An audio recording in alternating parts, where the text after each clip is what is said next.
Please be seated. Ladies and gentlemen, the next agenda is a photo session. We would like you to turn on your webcam so we can see your lovely face. Please stand still and keep on smiling. The committee will take the screenshot. Acara selanjutnya adalah foto bersama. Dimohon untuk semua partisipan dapat menyalakan kameranya untuk dapat kita foto di Zoom ini. Baik, silakan panitia, halaman pertama. 1, 2, 3. Second page, halaman kedua. 1, 2, 3. Halaman ketiga. 1, 2, 3.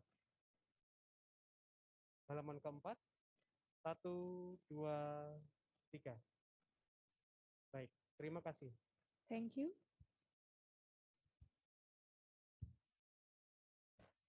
The next agenda, we will have speech by Professor David MSc PhD, a steering committee and publication team's principal. Please welcome. Assalamualaikum warahmatullahi wabarakatuh. Good morning, ladies and gentlemen. Selamat pagi untuk kita semuanya.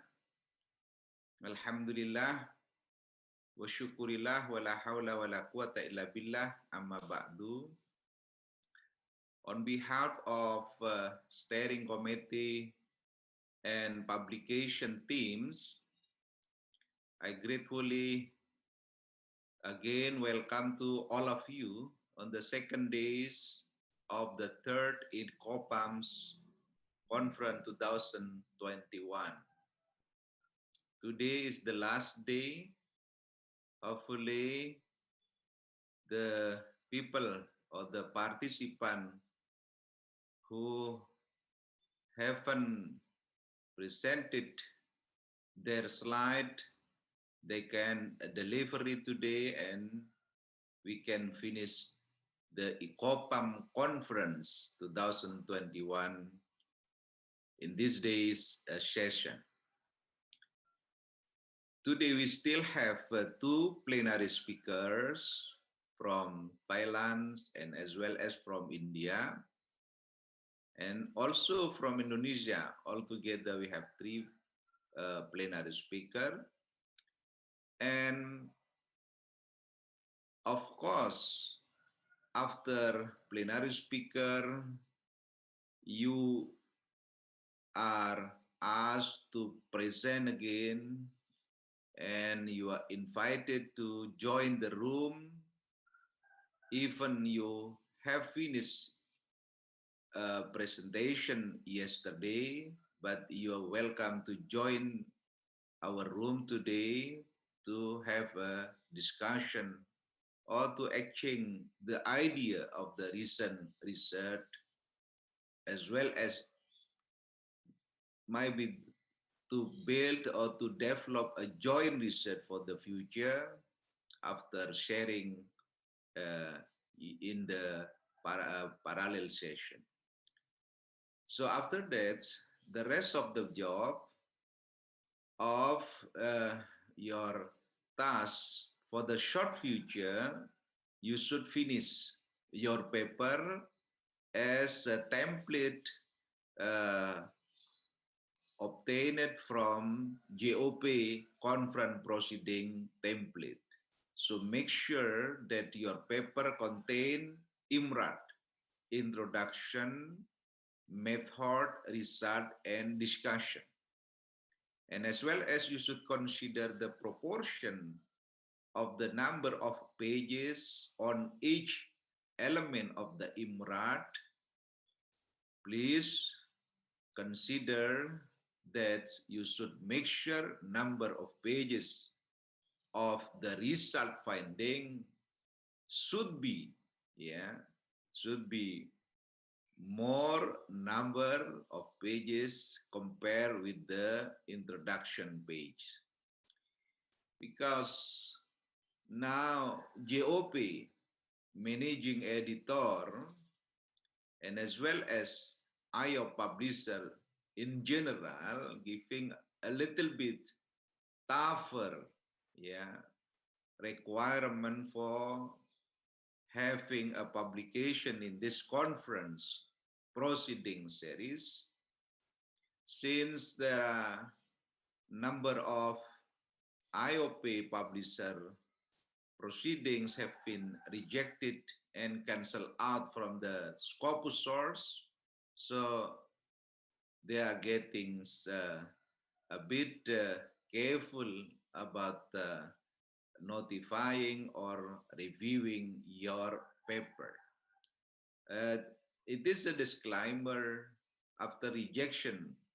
We from the GOP conference series managing editor, we couldn't do anything.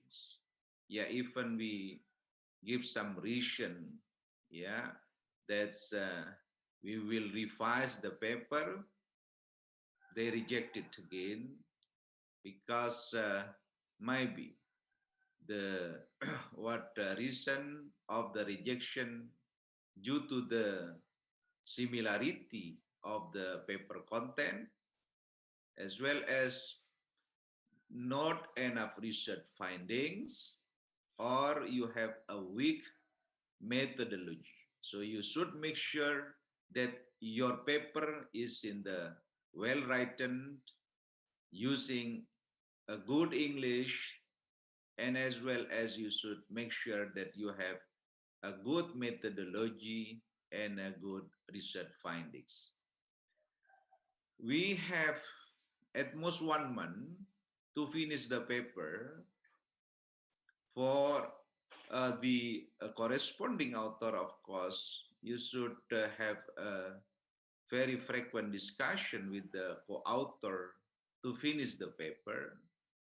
And after that, we will review the paper and then we will give a feedback to your paper. In such a way, your paper getting success under the process of reviewing from the managing editor of the GOP teams, hopefully, because GOP every year they change the managing editor from Kelly Person, after that Jeffrey Clark, and now the managing editor of GOP conference series is Lorna Wru. Yeah, those people are a little bit tougher, yeah, than the other person. So I believe we need to be careful in revising the paper. So thank you very much again. Good luck and enjoy the conference session of the ICOPAMBS for the second days, and hopefully we still have a good motivation to join this conference until finish. Thank you again and enjoy the conference. Assalamualaikum warahmatullahi wabarakatuh. Waalaikumsalam warahmatullahi wabarakatuh. Thank you very much, Professor. Thank you very much, Professor David PhD. Ladies and gentlemen, welcome to the plenary speaker session. In the first plenary speaker session, we will have Associate Professor Dr. Katri Vaikamta from Thailand as the first speaker, and Dr. N. Mohana Priya from India as the second speaker. This session will be led by Bevo Wahono, SPD, MPD, PhD, as the moderator. We have 2 hours for this session. Before we start this plenary session, we will introduce the moderator today. Okay, this is Assistant Professor Bevo Wahono in Biology Education Department from Faculty of Teacher Training and Education, University of Jember. She start education from bachelor degree in Biology Education, Universitas Bengkulu, and do Magister Education in Biology Education in Universitas Negeri Malang. And the last, she get doctoral degree in National Taiwan Normal University, Taiwan, in Institute of Science Education. And Bevo Wahono has plenty publication about STEM education and he get award second Eurasian Conference on Education Innovations in Singapore in 2019 and doctoral outstanding awards from College of Science, National Taiwan Normal University 2019. And he got many recognitions from publication from Q1 and Q2, reviewer and editor more than 10 both national and international journal, keynote speaker and invited speaker in more than 10 academic activities. And that's all about our moderator today. Bevo Wahono, time is yours.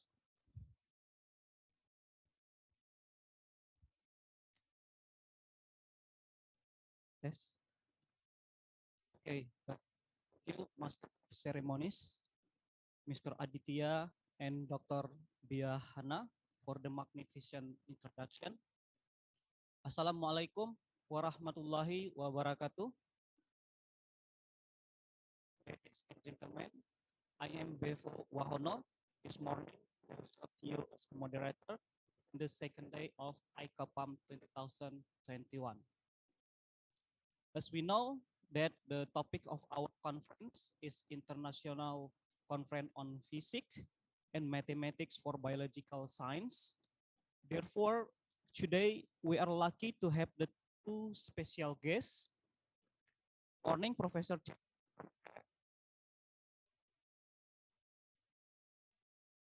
Good morning, Dr. Hana. Okay, question. Is it something problem?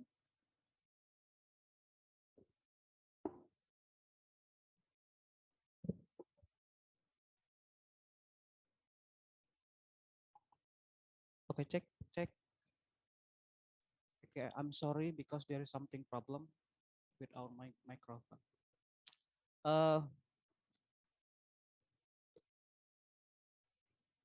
As we know that the topic of our conference is International Conference on Physics and Mathematics for Biological Science. Therefore, today we are lucky to have the two special guests.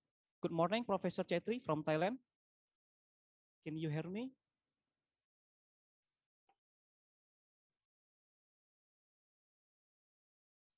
And good morning, Dr. Priya from India.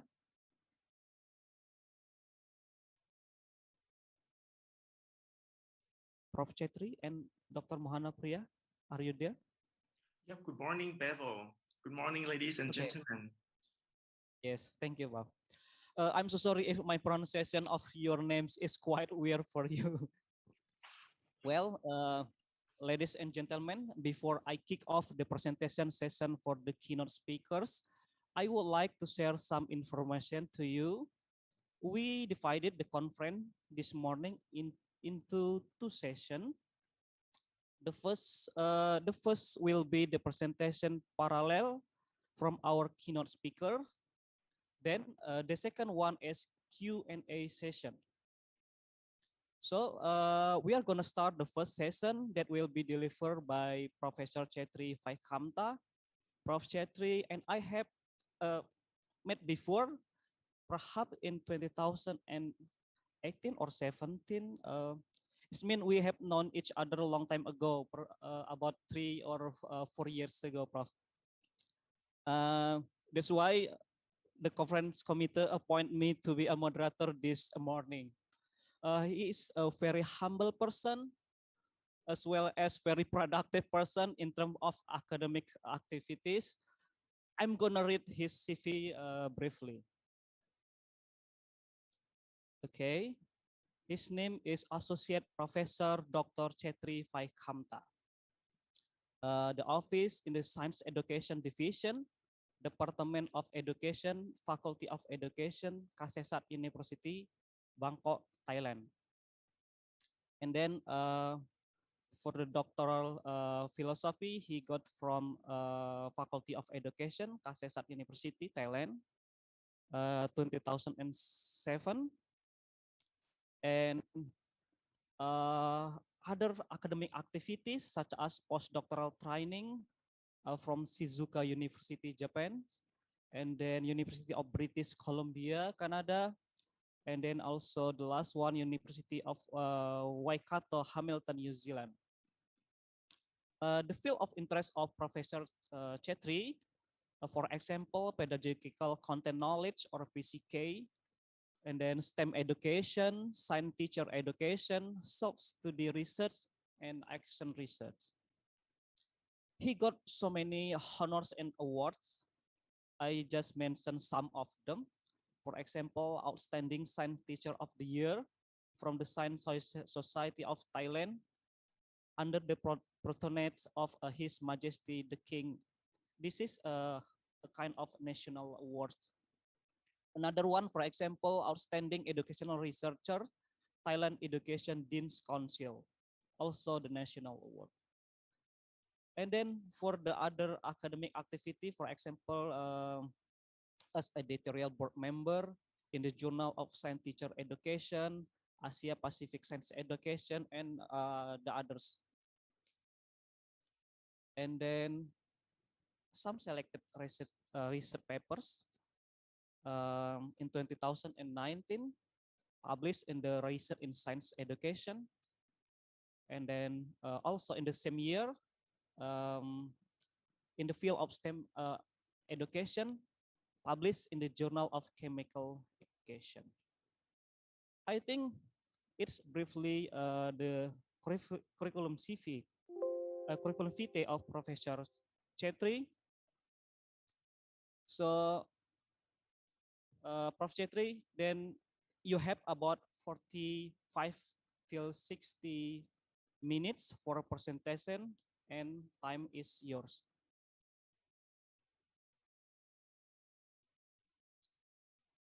Thank you very much, Professor Bevo, and my good friend from Indonesia. And good morning, ladies and gentlemen. First of all, I would like to express my sincere thanks to the conference committee for your invitation, for your kind invitation. And today, I would like to share my experience and research expertise in STEM education with you. And you can, during my talk, my speech, you can ask me anytime if you want, and if you have some ideas, you can comment on the chat box. Okay, let me share my screen. Yep, here. The topic that I would like to share with you is STEM teacher preparation program in Thailand. So this is my experience and the research that I have done in STEM education area. So the overview, the first one I would like to share with you about STEM education in Thailand. And the second one is there are 3 research projects that I already done it and published it already. For the first one is developing pre-service teachers, PCK, for STEM teaching through STEM method course. So how we prepare our pre-service for teaching STEM. And the third one, and the third topic is enhancing student teachers, PCK, for STEM again, but it's different context. This is in the context of student teaching, when they do student teaching in the school, but we use lesson study as approach to how our student teachers are developing their PCK for STEM. And the last one is for in-service.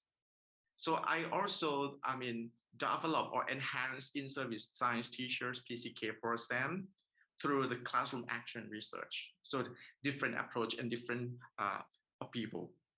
So let me introduce our STEM education in Thailand. Thailand has begun encouraging the support of teachers to develop the STEM activities via the Institute for Promotion of Teaching, Science and Technology, or IPST. You may know this organization. This is the main organization who is responsible for to drive and make a policy on STEM education. And from that, IPST defines them its approach. It's like a teaching approach that integrates science, engineering, technology, mathematics with a focus on solving a real life problems, including the development of new processes or products that benefit human life and work. That means science is not enough, but it should be integrated with other subjects, other three subjects, engineering, technology, and mathematics.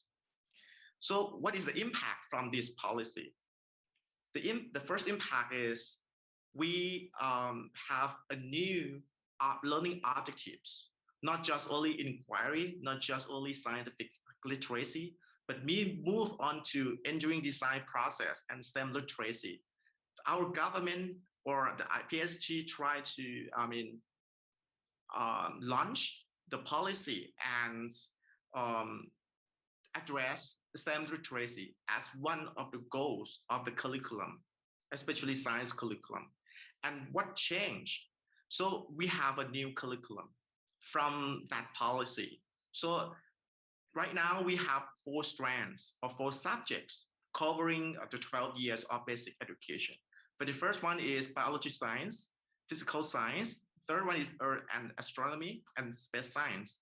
And the fourth one is quite new, is design and technology. That's why engineering and technology is addressed, and it should be integrated with other subjects, other 3 subjects.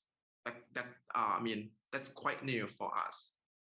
This is what we develop and what is new.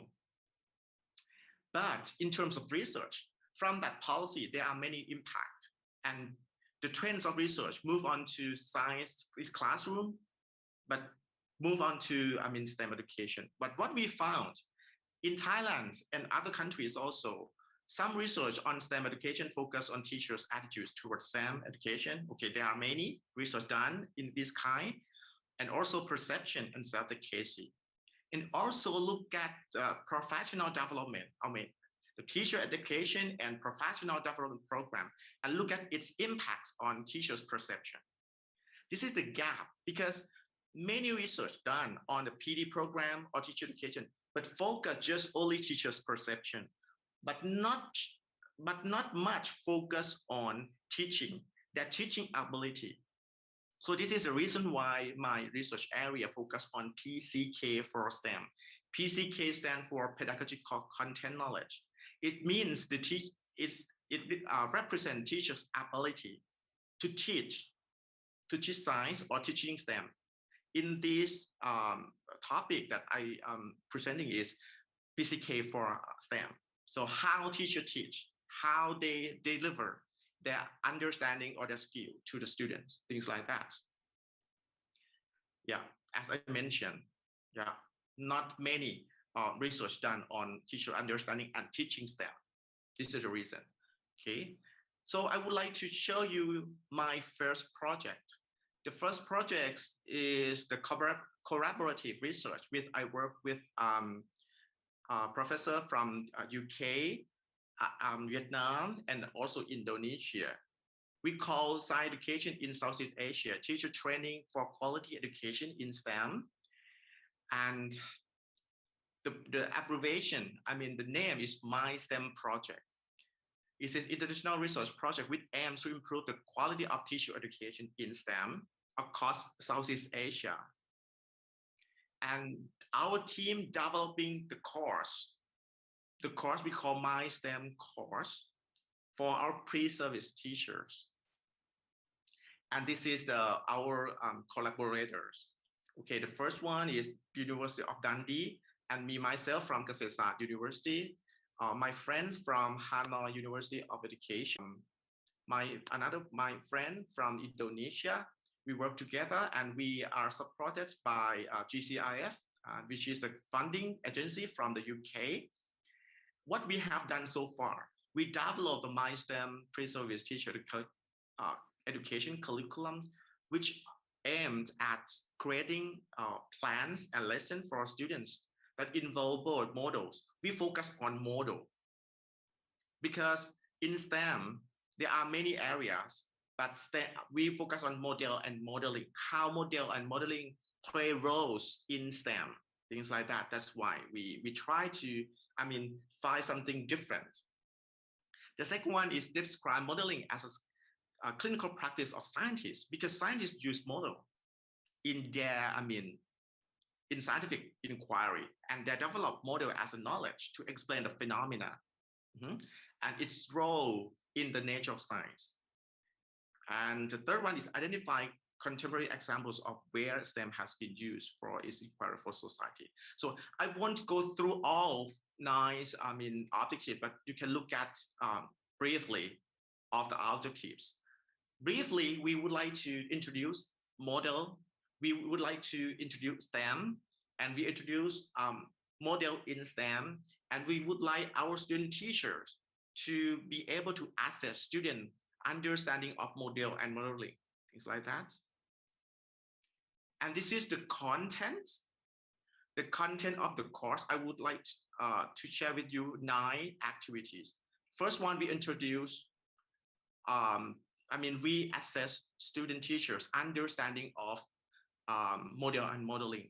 Means we've tried to find out their prior knowledge or like pre-test. And the second one is very important. We introduce model and modeling in science and engineering to our pre-service teacher. What is model? What is modeling? And also STEM education and the role of modeling in STEM. The fourth one, SEPs. SEP means science engineering practices. This idea is from NGSS, addressed by the US new curriculum, the USA, science engineering practice. The fifth one is integrated STEM. We use Echo House as an example to show the STEM activity. So STEM is not, for our definition, it's not separate or it's silo discipline, but it's integrated together. The sixth activity is teaching approach for my STEM. We use many activities, for example, clean wastewater, wind energy, planning in the house. And the seventh activity is about assessment, how we assess model and modeling competency. The student teachers engage the activity and they develop the assessment rubric or the instrument to assess the high school students' ability or competency in model and modeling. And the eighth activity is like micro-teaching. I think all of you are familiar with this activity because when the student teacher learn all the things and they practice their teaching and then wrap up, I'd like to show you the picture, the activities. In this picture, I show you the black box activities. I love this activity so much. Black box activities, in this case, is water machine. We have the water machine and we pour the water and the water came out, but it's different. The portion of in and out is different. The student have to predict what happened inside. They cannot see what happened inside the box. So the student should draw their model and explain the phenomena. So by using the evidence, they can vary the volume of water in and out, something like that, and then they can predict. This actually help them understand more about model. How can they develop model? How can they evaluate their model? How can they revise their model? Things like that. This activity help them to understand model and modeling and the nature of science. This is the example. And this one also, the models not just, describe the water, but also, the particle inside, something like that, because we have another activity, so-called bubble van activities. So you can look at the orange shade on the right-hand side. This is the band, is the circle, and then student put this one into the soap water, and then they blow it, and there will be the bubble, and then they design their question and decide the activities, decide the experiment to answer their questions, things like that. So this actually help them to understand scientific inquiry and also engineering, because they can design and adjust or develop a new toy from this, from this tool, something like that, make it better.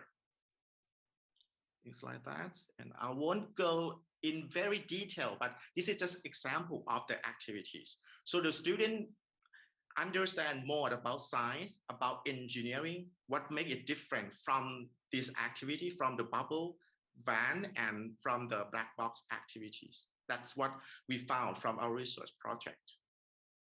And yeah, and this is the result. Student had got a process of work as an engineering and the scientist from that activity. And student consider a common thing and the uniqueness of each to elaborate their own SCPs. They study given SCP framework and discuss. So they understand more the objectives of STEM and objectives of STEM in Thailand curriculum. And this is activities. I will move. Okay, I won't go to the detail much, but just would like to introduce you that you can see the timeline. There are many activities, black box, bubble van, and they learn about water treatments and LED and oil spill. These are the STEM activities, and they understand more about, STEM activities. And then they introduce their lesson plans and introduce them about how to assess student ability also, okay? I would like to move on to another project, the second project.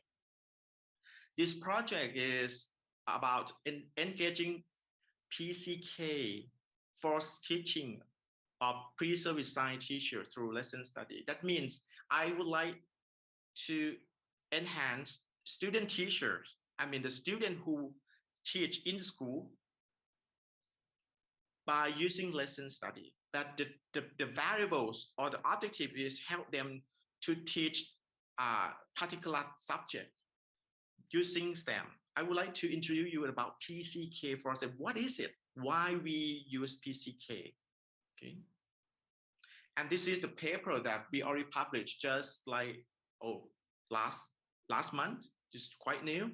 And you can go and search for it and you can download and read it. This is the Q2 journal. This journal is International Journal of Lesson and Learning Studies, which focus on lesson study. Some of you may know it quite well. And why we use lesson study? Why we use lesson study? Because we believe that workshop is enough, but student teachers should, develop their own understanding and practice in the field, in the real life situation. That's why we use lesson study. And lesson study focus on student learning. When the student teacher implement their lesson, they should develop or revise their own teaching by using the evidence. And what is the evidence? The evidence is from student learning. Student learning is like the mirror to help them to reflect and revise themselves. This is a strategy. That is what we believe. So the student teacher are in the authentic situation and be able to reflect. And also they be able to work with others. So lesson study in our research is the collaboration. You can look at the right-hand side and or the diagram that show you about the framework of lesson study. And we define our PCK into 4 components. What is PCK? PCK is pedagogic content knowledge. There are 4 components in this in the study of Park and Oliver. The knowledge of curriculum, that means student teachers should understand STEM curriculum. And the second one is knowledge of learner understanding in science. But in terms of STEM, our student teachers should understand student understanding of STEM or their learning of STEM. What are their skills, their learning skills, their collaborative skill, their creative skill, their critical thinking, something like that. So our student teacher should know, understand, and analyze and elicit their students' understanding and ability in learning science. So not just come to school and teach them, but they don't know anything. That's not that sense. So they have to try and find out student learning and their difficulties. And the third one is knowledge of instructional strategies for teaching science. That means they should understand the principle of STEM teaching approach. What is the STEM teaching approach? And how they teach in particular topic. For example, if they want to teach cell and cell processes, or if they want to teach force and motion, how they can use STEM to teach this topic, how this content related to mathematics, how this content related to engineering or technology. They have to blend it, integrate it, and use the teaching strategy. And what are the steps or the process of teaching STEM? Usually in Thailand, sometimes we use 5E or 6E as a teaching approach in STEM, or we use engineering design process, like 6-step or 7-step of EDP process as teaching approach also. And the last one is knowledge of science learning assessment. That means if the student teachers go to school, they have to think, okay, today, their objective is to develop student creative thinking. How can we access or evaluate student creative thinking? So in their STEM lesson, they have to develop the rubric and observation protocol, and also, maybe interview protocol to assess or evaluate student learning outcome, something like that. So PCK for STEM is not just teaching the content, but it's also teaching for skills, 21st century skills, but for teaching that STEM in specific topic, but they have to understand and know all four components. This is the important and the framework of PCK. I will show you and introduce you again in the next slide. And our research question for the second project is, how does lesson study develop PCK for teaching, for science teaching? And okay, and this is our definition of LS, or lesson study, and we use one of the key component is the COP, community of practices. What does it mean? It's a group of people. That means our student teacher work with cooperating teacher. So this is very new. Some people may say that, okay, lesson study usually used in the school. That means in-service and in-service work together. But in our case, we challenge ourselves to use lesson study for pre-service and then school mentor or their cooperating teachers. They work together, okay, as a community of practice. And these are key characteristics from our literature review. Collaboration among LS members, in-service teacher and pre-service teacher work together, focus on student learning outcomes, which focus on not just only content. The outcome is mean 21st century skills. The third one is teacher-driven and class-based. The fourth one, making student thinking visible. How can we help our pre-service teacher to make the high school student thinking visible? Because this is the highlight of lesson study. What are the tools that help us to elicit student learning visible?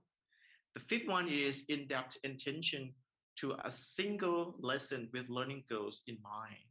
So deep listening, deep study in each area, or in each learning outcome. This is the focus. So what we have done so far in the practical way, we use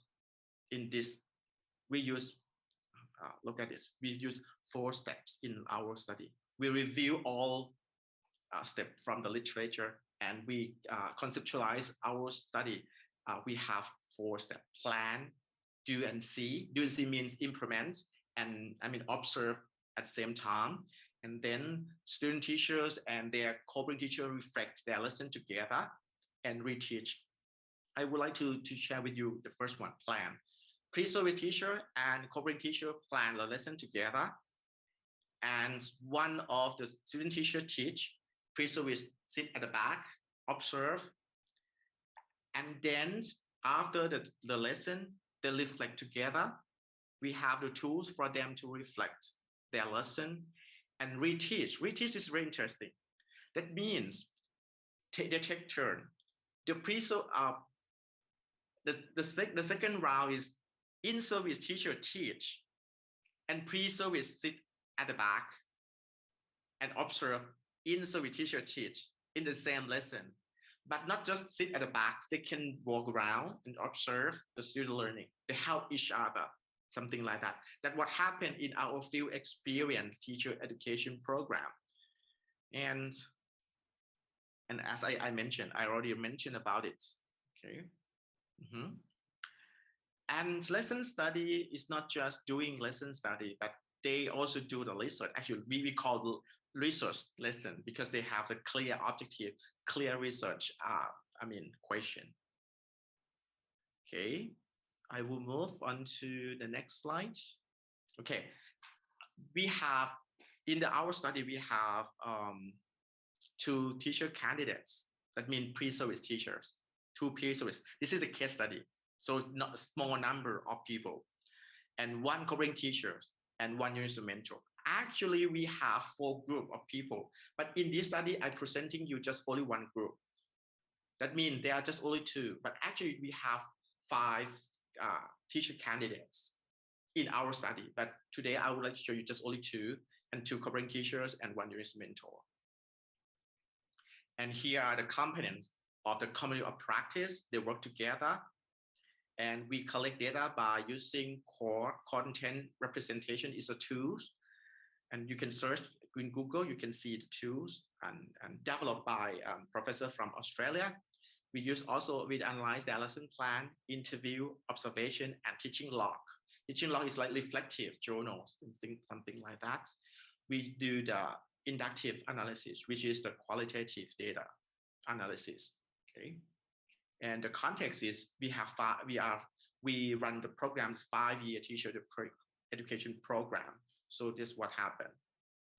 And again, we use the framework of PCK. Okay. And I will skip this. You can take a look at it. And this is the core that I mentioned. This tool is very helpful for us to help our student teacher plan their lesson according to these questions. When the student teacher develop their lesson plan, they should follow all 8 questions. And at the same time, these tools help us to collect data. When they write their answer, we use their answer and their lesson plan according to these questions as a data source. And we use the inductive analysis, and we can explain their PCK. And we can collect their data, okay? And this is another PCK framework. I will skip this. Okay, take a look at this. We have 4 components of PCK, but this one, we also use this question to guide us to assess student teacher, okay? For example, for the last one, how student teacher access student learning through STEM instruction. So we would like to see how students use the tools. Some student teacher use observation, use interview, or use the test or questionnaire to assess student learning. How they use? Do they understand how to assess? Do their assessment fit to the objectives of learning? Something like that. So these are the questions that help us to collect our data. Okay, we'll skip this. I will skip all, but just would like to show you the result. Our result, very interesting. We found that in the first phase is the first one, plan.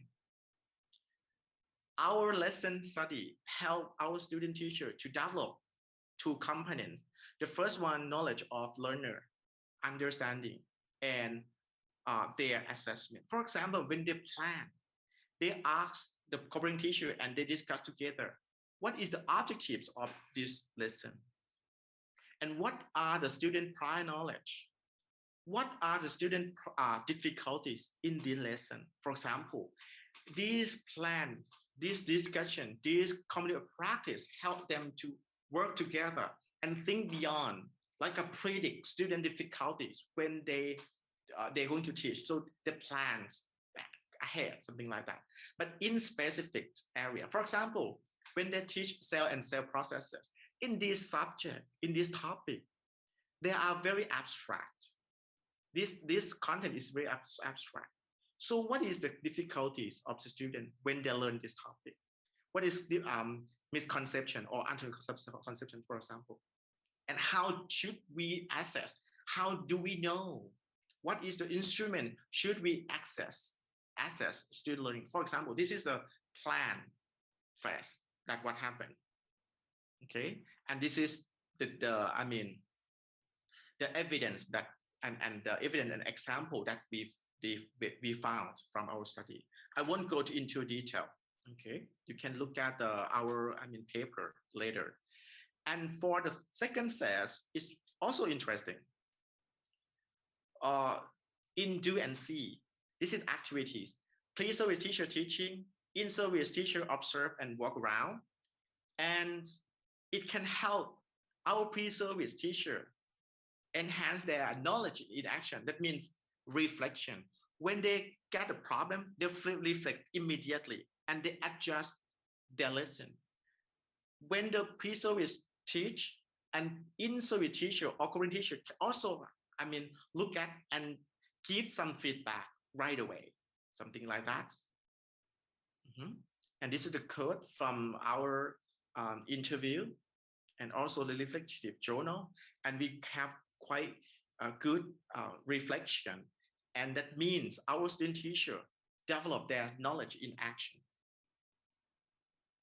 And for reflection phase can help our pre-service teacher develop their instructional strategies and also student learning assessment again, student learning assessment, because in the past, it's very difficult for our student teacher to develop their assessment ability, but lessons that can help them quite well. And this is the code and the evidence that what we found from our study. I will skip this. And yeah, I won't go into detail. But just would like to show you the student teacher understand more what to assess, what is topic should we access, and how to assess. During the class, student teacher develop more about assessment, not just only summative, not just at the end of the class, but formative assessment, during the class. So they develop more about formative assessment. And reteach.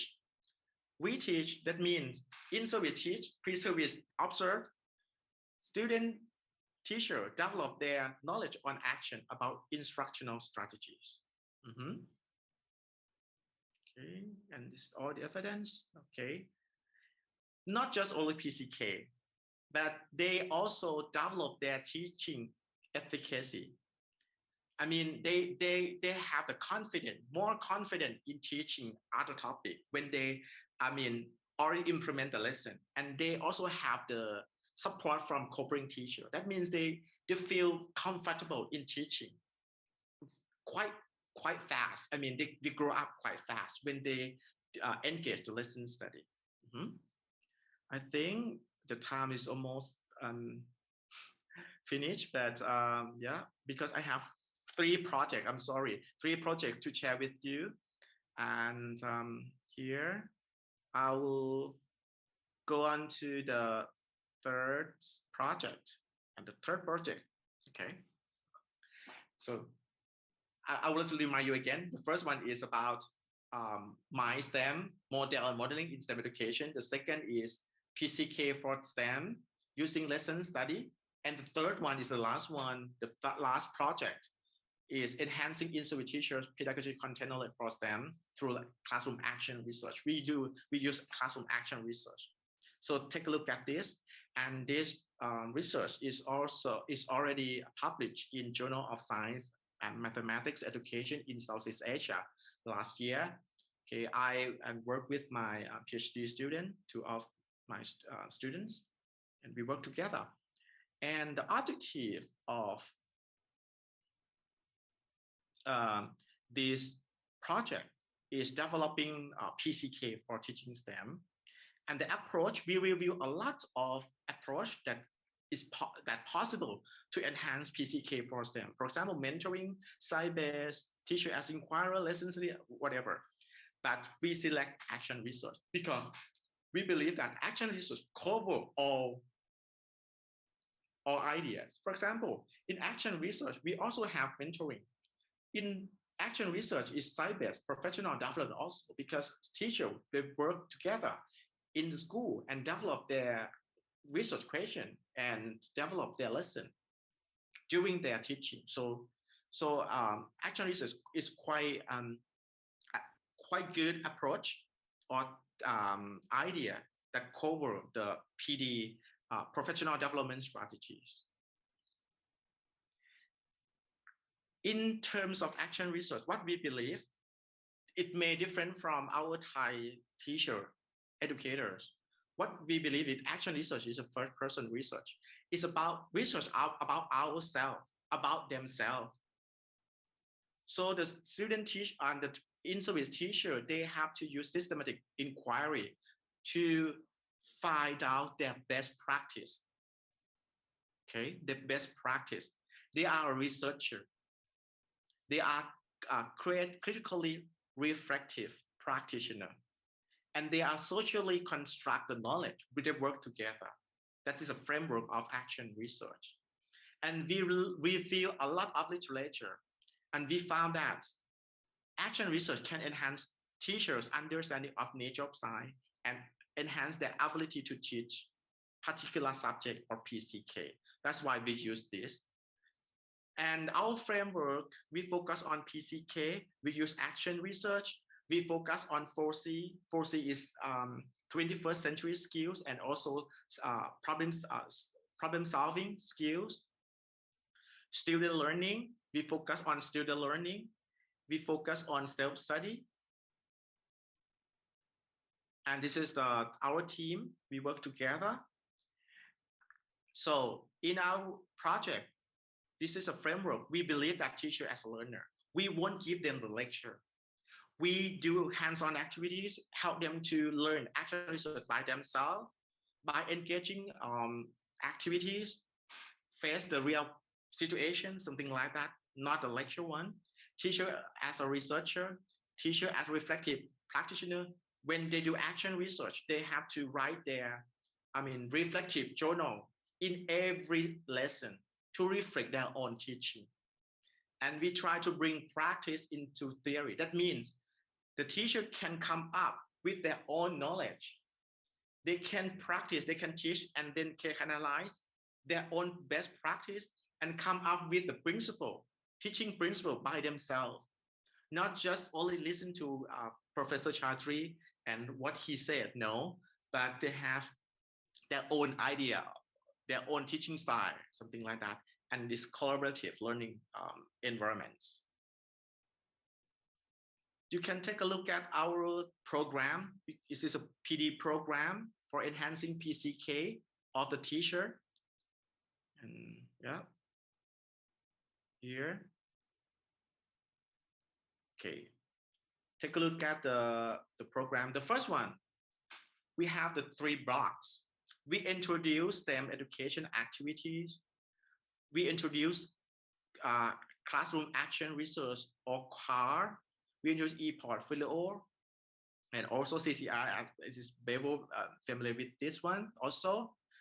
But in this block, the objective is we would like our teacher to come up with their own research. These in-service teachers, they have experience in teaching STEM in the class, But when they come to our program, we ask them, what are the problems that you face, that they face in the class? So from that problems, they come up with their own research question. And when they come up with their own research question, they get the research question, they design how to answer the question. So they find out their, their data collection tools, how they analyze, and what are teaching intervention that they want to use to solve the problems in the classroom. Then when they finish in the first block, they implement it. They implement their intervention in the classroom, and they come back to our program again. So there are 3 blocks. They come back to our program, and our program help them to analyze the data. We introduce them about data analysis, and they help them to write the paper and or research findings. Some of our in-service teacher be able to publish their paper on teaching them on their classroom action research in the national journal. And some of them also present in the international conference, things like that. That's a process that we help them to, understand their own teaching and also get the key findings, and also be able to present. And this is what we have done, as I mentioned, analyze teaching problems to generate research question, and then planning and searching for idea to address the research question. In the second day, they will get the intervention and data collection. We leave them to the school, back to the school for the week 2 and until week 6. They collect data. They use action research process, back again to our program, analyze data, and then write and present their research report. That's what happened. And these are activities. These are activities. I will skip this. This is the outline. There are 40 teachers work together, work with us. And this is the environment. They share the ideas about teaching them in school. Some teachers said, okay, students don't have the creative thinking, critical thinking, or they made, okay, it's time consuming. They don't have time to teach them in the classroom because they have to integrate all the things. They share the idea together. And they write out their, research question, something like that. And also about STEM teaching. They have to find out the common understanding of STEM, something like that, okay?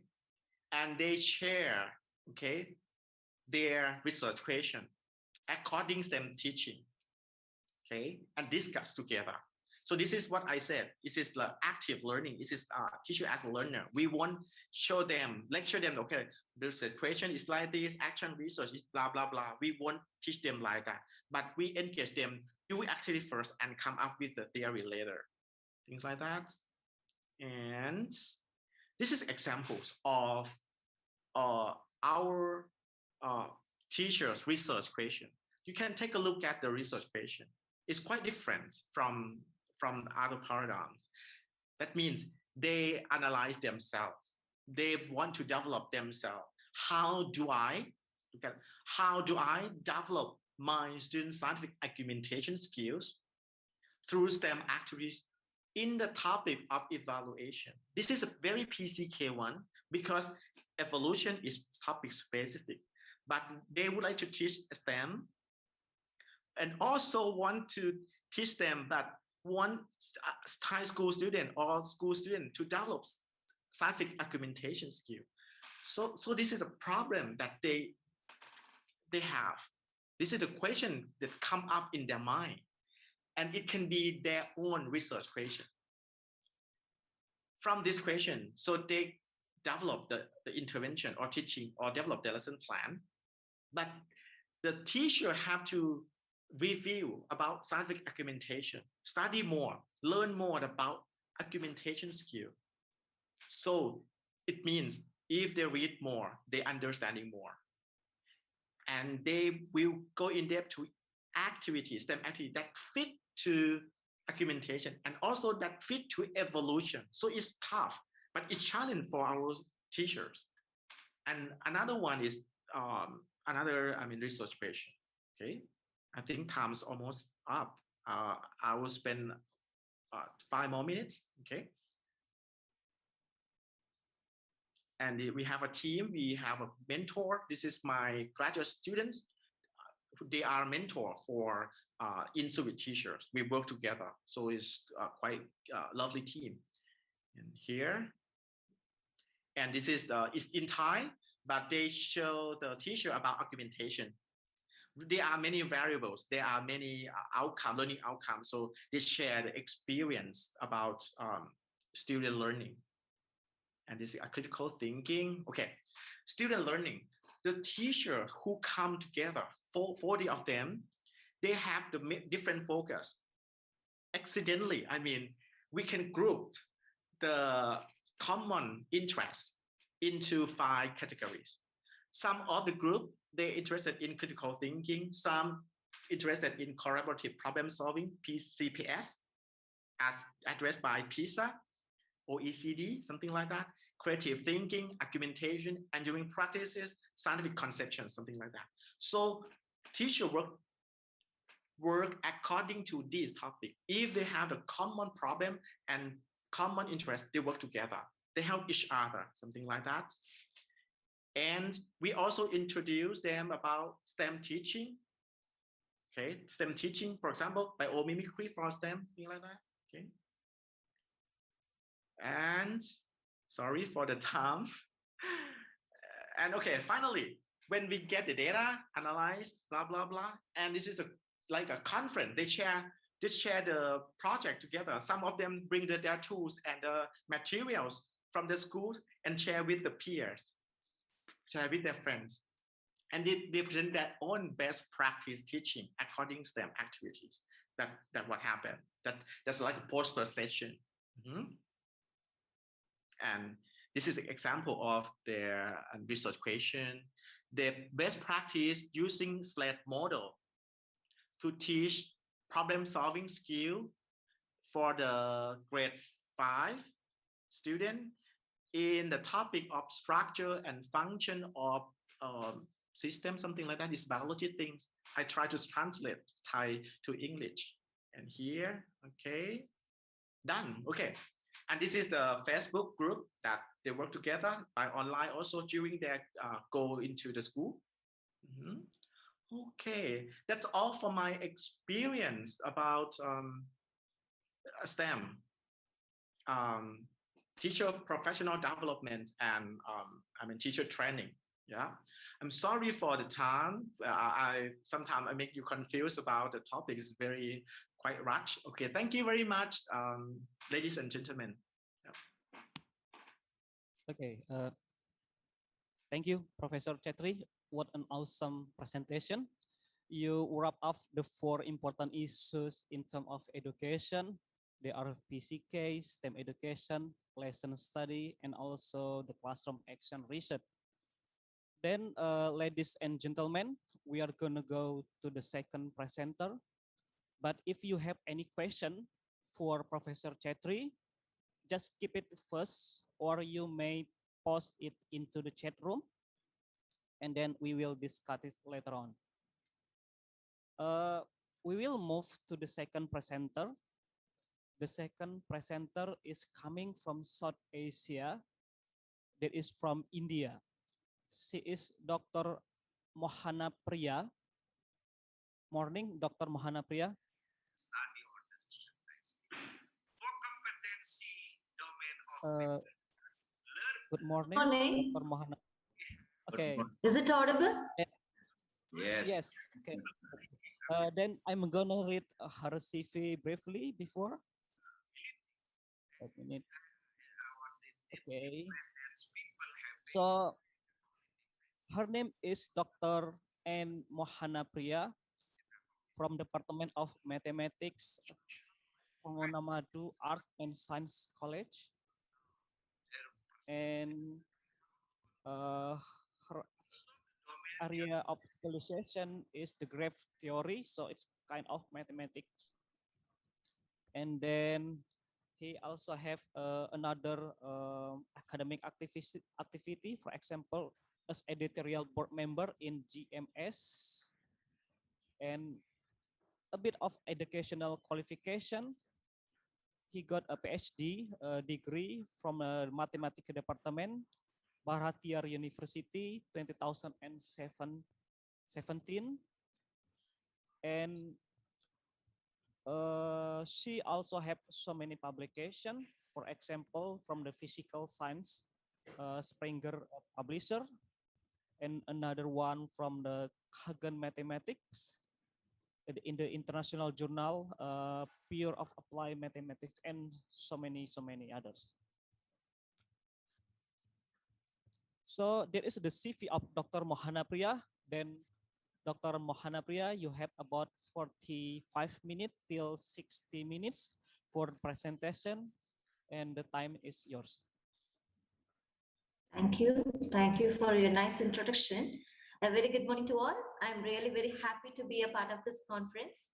First and foremost, I would like to thank the rector of the university, most respected Professor Dr. Dafe, respected Professor Dwi, and the faculty members from the University of Jimba, and all the faculty members from other universities, and my dear participants. Today, I'm going to present my topic on the topic, single valley nitrosophic R-dynamic coloring. So before getting to the topic, my plan of my presentation is about the introduction of graph theory, some of the preliminaries, and single valley nitrosophic vertex coloring, single valley nitrosophic R-dynamic vertex coloring, single valley nitrosophic edge coloring, single valley nitrosophic R-dynamic edge coloring, and the references which I have used for this plan of my presentation. So today we are going to see about the graph theory. Graph theory is about the study of graphs, which are mathematically structured, used to model a pairwise objects. So it plays a major role in a real-time problems, which is used to connect among the points by lines, and also it is useful to solve many network problems too. So it is applied to many fields such as computer science, electrical engineering, operation research, and many more areas. So in 1852, Francis Guthrie gave a new branch in graph theory is about the graph coloring. So the graph coloring is nothing but assigning the colors to the vertices, edges, and both vertices and edges. After 3 decades, he got a solution for his conjecture.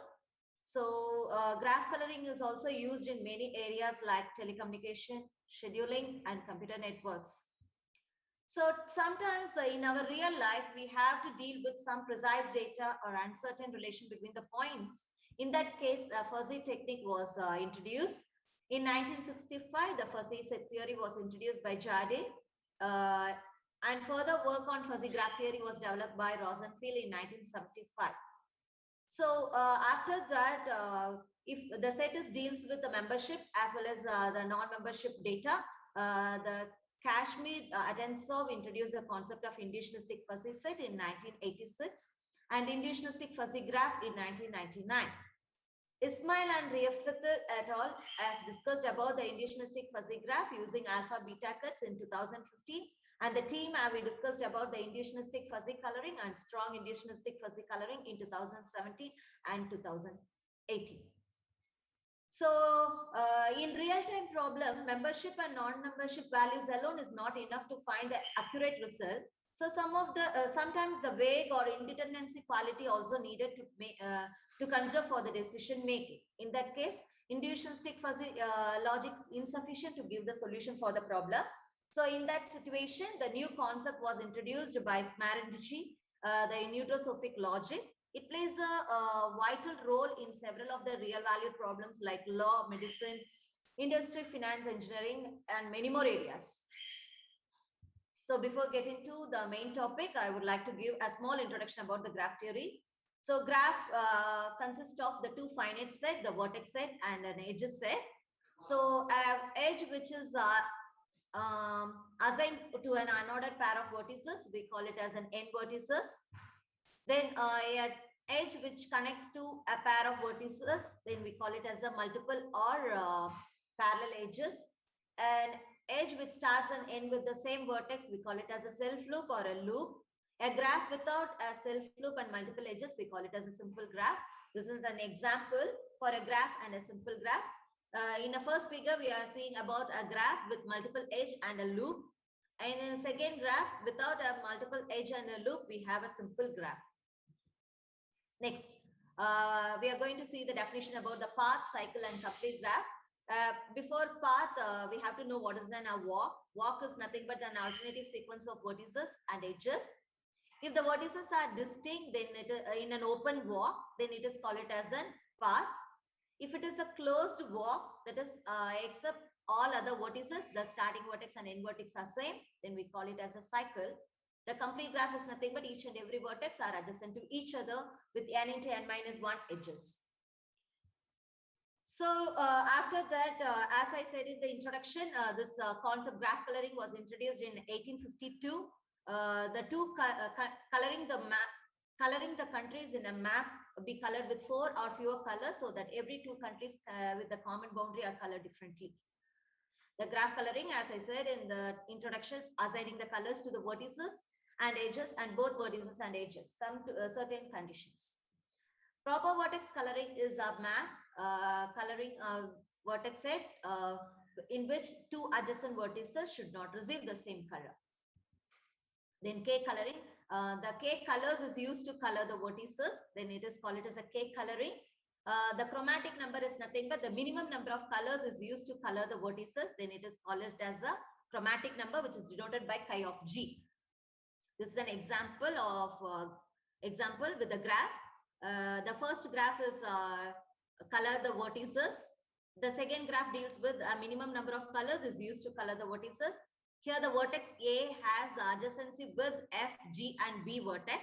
So we have a different color for those vertices. Here F, G and B are non-adjacent to each other. So we have the same color. So here the chromatic number of this graph is 3. So these are some of the well-known results. The chromatic number of a path is 2. The chromatic number of the cycle is 2 if n is even and 3 if n is odd. The chromatic number of a complete graph is n. So next we are going to see about the definition of edge coloring.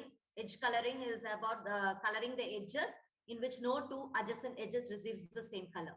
Here the chromatic number, edge chromatic number is also called it as a chromatic index with the symbol chi dash of G. This is the minimum edge coloring. Here we need the color, 4 colors to color all the edges. Some of the results are the chromatic index of the path is 2. The chromatic index of the cycle is 2 if n is even, 3 if n is odd. The chromatic index of the complete graph is n minus 1 if n is even and n if n is odd. So next, the concept of R-dynamic chromatic number, which was introduced by Montgomery in 2001. In addition to the proper vertex coloring, we have another condition. If UV belongs to edge set of G, then coloring the U is not equal to coloring of V. That means a proper vertex coloring. The second condition is for each vertex V belongs to V of G, the coloring the neighborhood of a vertex is greater than or equal to minimum of R, degree of V. So here the first condition is about the adjacency condition. The second condition is about the R adjacency condition. If R equal to 2, then it is a double adjacency. We call it as a dynamic coloring. So this is an example for R dynamic coloring. In a first graph, if R equal to 1, then it is an adjacency condition. That means a chromatic number. If R equal to 2, if I replace R equal to 2, that means a vertex with a coloring the neighborhood of a vertex with 2 distinct colors. We call it as a dynamic coloring. Here the second graph is about the dynamic coloring.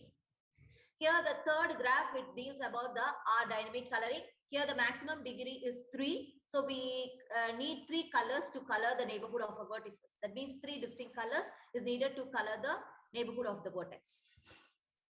So these are some of the well-known results in R dynamic coloring. That means chi R of G is greater than or equal to minimum of R, maximum degree of G plus 1.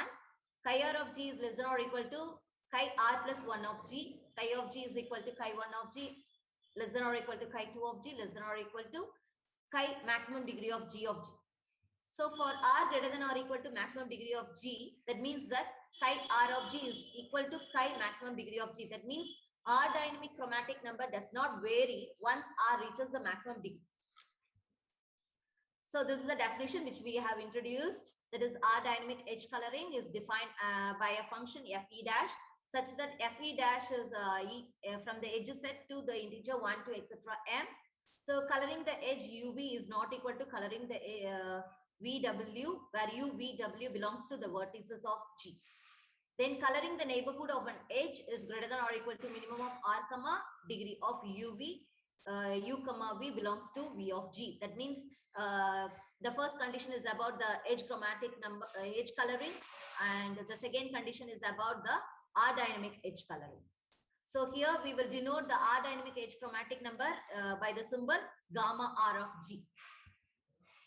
This is an example for R dynamic edge coloring. The first coloring is about the proper edge coloring. The second graph is about the dynamic coloring if R equal to 2. Then the third one is the maximum degree of a vertex is 3. So here I fix the R equal to 3. That means R dynamic edge coloring.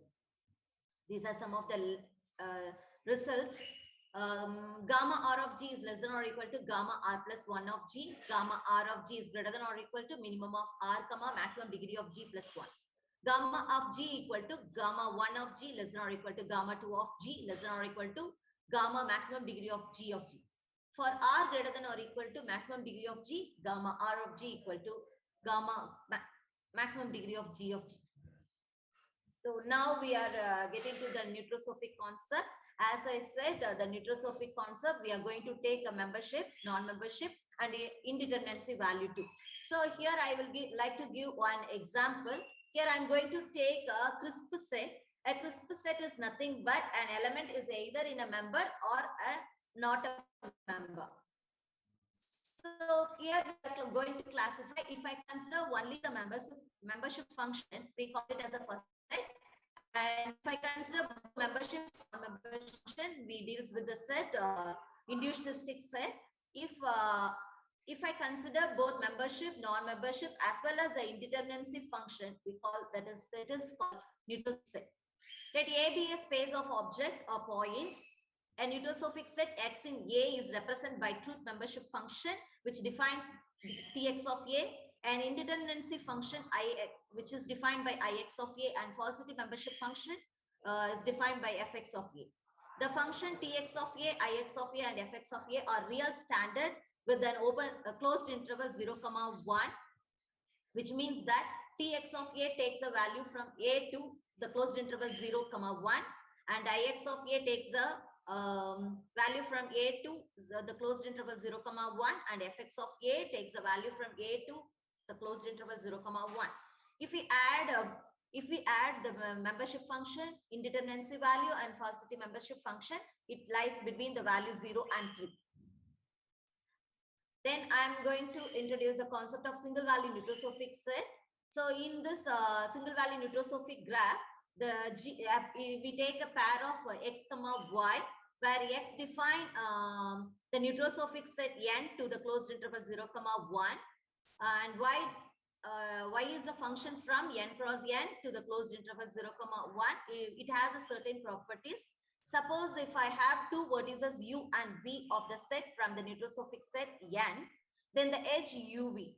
Now the true membership value of this edge uv is defined as it is less than or equal to minimum of Tx of u. That means truth membership value of u, the truth membership value of v. Next, I'm going to take the indeterminacy value of the edge uv. It is defined as less than or equal to minimum of indeterminacy value of u, indeterminacy value of v. Likewise, the falsity membership function of the edge uv is defined as less than or equal to maximum of falsity function of u and falsity function of v. The set X is a single value nucleosophic vertex set of a graph G, and Y is nothing but the single value nucleosophic edge set of a G. So here the nucleosophic single value relation Y is symmetric if it satisfies the truth membership value of the age is equal to the truth membership value of VU. Likewise, indeterminacy value of the age UV is equal to the indeterminacy value of VU. And also similarly, the falsity membership function of the edge UV is equal to the falsity membership function of VU for all U and V belongs to the nucleosophic set N. This is an example graph for nucleosophic, single value nucleosophic graph. Here I have taken an edge A, B, C, D, E, and F with the membership value, truth membership value, indeterminacy value, and falsity membership value. Here an edge A, B is defined as, according to the definition, the truth membership value is less than or equal to the minimum of 0.3, 0.2 is 0.2. Then indeterminacy value of the nucleosophic graph is less than or equal to minimum of 0.4, 0.5 is 0.4. The falsity membership function of the graph 0.5, 0.6 is 0.6. Likewise, I have defined all the edges by a value of truth membership value and indeterminacy value and falsity membership value. So next, I'm going to give a definition about the single value nucleosophic graph, which is complete if the condition what I have given in single value nucleosophic graph, the inequality become the equality. That means that the truth membership value of the edge UV is equal to the minimum of the truth membership value of U, the truth membership value of V. The indeterminacy value of an edge UV is equal to the minimum of indeterminacy value of U, indeterminacy value of V. The falsity membership function UV is equal to the maximum of falsity membership function of U, the falsity membership function of V for every U, V belongs to the vertex set. Yes. So this is an example for the complete single value nucleosophic graph. Here I have taken I'm going to define an edge by a vertex X, Y, Z and W. If I consider an edge X and Y, according to the definition of complete single value nucleosophic graph, the truth membership value of an edge XY is equal to the minimum of the truth membership value of 0.3, 0.2 is 0.2. The indeterminacy value of an edge XY is equal to the minimum of 0.6, 0.5 is 0.5. Then the falsity membership value of the edge XY is the maximum of 0.7, 0.6 is 0.7. Likewise, I have defined for an edge YZ, that is the truth membership value of an edge YZ is 0.4 is 0.2. The indeterminacy value is equal to the minimum of 0.5, 0.8 is 0.5. Then the falsity membership value is equal to the maximum of 0.6, 0.6 is 0.6. Likewise, I have defined all other edges too. So we arise the complete single value nucleosophic graph. Now I am going to define the complement of a single value nucleosophic graph with a pair X, Y. The complement graph here I consider as G dash, that is X dash, Y dash, with the vertex at X dash and Y dash. So the first condition is the vertex set of G and G dash is same, that is X dash equal to X. The second condition is the truth membership value of a graph G is of a vertex is equal to the truth membership value of a vertex in a complement graph is same. Likewise, the indeterminacy value of a vertex in a graph G is equal to the indeterminacy value of a vertex in G dash is same. So like the falsity membership function of a graph G is equal to the falsity membership function of a vertex of in a graph G dash. The third condition is about the truth membership function of an edge is equal to takes the two values, that is minimum of the truth membership function of U and truth membership function of V if an edge is non-adjacent. The minimum of the truth membership value of U, the truth membership value of V minus the truth membership value of an edge if truth membership value is adjacent. Then indeterminacy value of an edge UV for a graph G dash takes the minimum of indeterminacy value of U, indeterminacy value of V if and that edge is non-adjacent. The minimum of indeterminacy value of U, the indeterminacy value of V minus indeterminacy value of an edge if indeterminacy value is have that edge is adjacent. the falsity membership value of an edge is equal to the maximum of falsity membership function of U, the falsity membership function of V. If the edge, the falsity function of an edge is equal to 0, that means that edge is non-adjacent. The maximum of falsity membership function of U, the falsity membership function of V minus the falsity function of an edge. If the falsity function is greater than 0, that means an edge is adjacent. For every U comma V belongs to the set X. So this is an example for single value neutrophobic graph G and its complement G dash. So here the first graph is about the single value neutrophobic graph. Here we have an edge XY with the value 0.2. The minimum of 0.2, 0.3 is 0.2. The minimum of indeterminacy value of 0.5, 0.4 is 0.4. The maximum of 0.6, that means the falsity membership function is maximum of 0.6, 0.5 is 0.6. Likewise, I have defined for the edge YZ as well as for the edge XW. Here the complement according to the definition, here I have given that the truth membership value of an edge XY 0.2, 0.3 is the minimum value is 0.2 minus 0.2 is 0. Here the indeterminacy value of 0.5, 0.4 is 0.4 minus 0.4. So we have got the value 0 again. Then the falsity membership function of 0.6, 0.5 is 0.6 minus 0.6 is 0. So we have the truth membership value, indeterminacy value and falsity membership value is 0. That means the two vertices are non-adjacent. So here if I consider an edge YZ, so here that according to the definition of neutrophobic graph, the minimum value of 0.3, 0.2 is 0.2 minus 0.1 in a graph G. So we have got the value 0.1. The indeterminacy value is minimum of 0.4, 0.4 is 0.4 minus the indeterminacy value of a graph G 0.2. So 0.4 minus 0.2 is 0.2 here. Then the falsity membership function is maximum of 0.5, 0.6 is 0.6 minus the falsity membership function of an edge YZ in a graph G is 0.1. So we have got 0.6 minus 0.1 is 0.5. Likewise, I have defined for all other edges in a complement of a single value neutrophobic graph. Next, we are going to see about the strong neutrophobic graph. Here, it satisfies the following criteria. That is, truth membership value of an edge UV is the minimum of truth membership value of U, the truth membership value of V. Indeterminacy value of an edge UV is the minimum of indeterminacy value of U, indeterminacy value of V. Then the falsity membership function of an edge UV is maximum of falsity membership function of U, the falsity membership function of V for every U comma V belongs to the edge Y. So here if three conditions satisfies, then we call the neutrophobic graph as strong.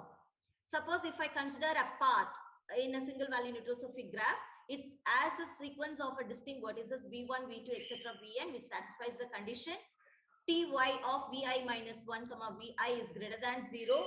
The Iy of Vi, that means indeterminacy value of that edge Vi minus 1 comma Vi is greater than 0, and falsity membership function of Vi minus 1 comma Vi is greater than 0, where I takes the value from 2 to n. So next we are going to see about a K single value neutrophobic vertex coloring with the family gamma equal to gamma 1, gamma 2, etc. gamma K. This is a coloring in a single value neutrophobic graph. The union of gamma I of U equal to X for every U belongs to X. Then the join of gamma I and gamma J equal to 0. That means the intersection of gamma I and gamma J is 0. For every incident vertices of an edge UV of G, it takes three conditions. The minimum of gamma I of Tx of U, gamma I of Tx of V equal to 0. The minimum of gamma I of Ix of U, gamma I of Ix of V equal to 0.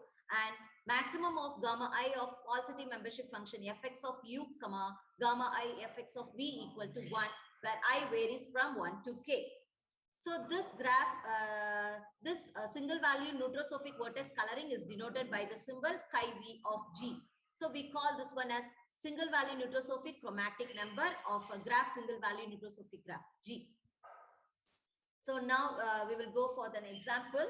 Now I'm going to consider a single value neutrophobic graph G1 equal to with the vertex at X and edges at Y with vertices X equal to with 5 vertices V1, V2, V3, V4 and V5, and an edge set Y is defined as Vi, Vj, where Ij equal to 1, 2, 1, 5, 2, 3, 3, 4, 4, 5. That is an edges.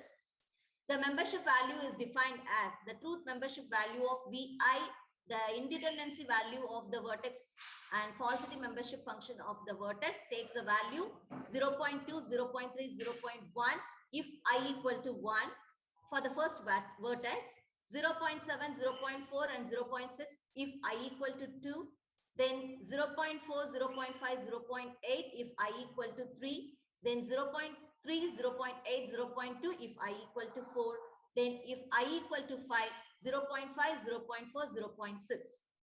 The truth membership value of an age, the indeterminacy value of an age and falsity membership function of an age is equal to 0.2, 0.3, 0.6 if the age takes the value for the age 1, 2 and 1, 5. The value of truth membership function, indeterminacy value and falsity membership value for the age 2, 3 and 3, 4 takes 0.3, takes the value 0.3, 0.3, 0.7. And for an age 4, 5, it takes the value 0.1, 0.2, 0.5. This is an example of a graph G1.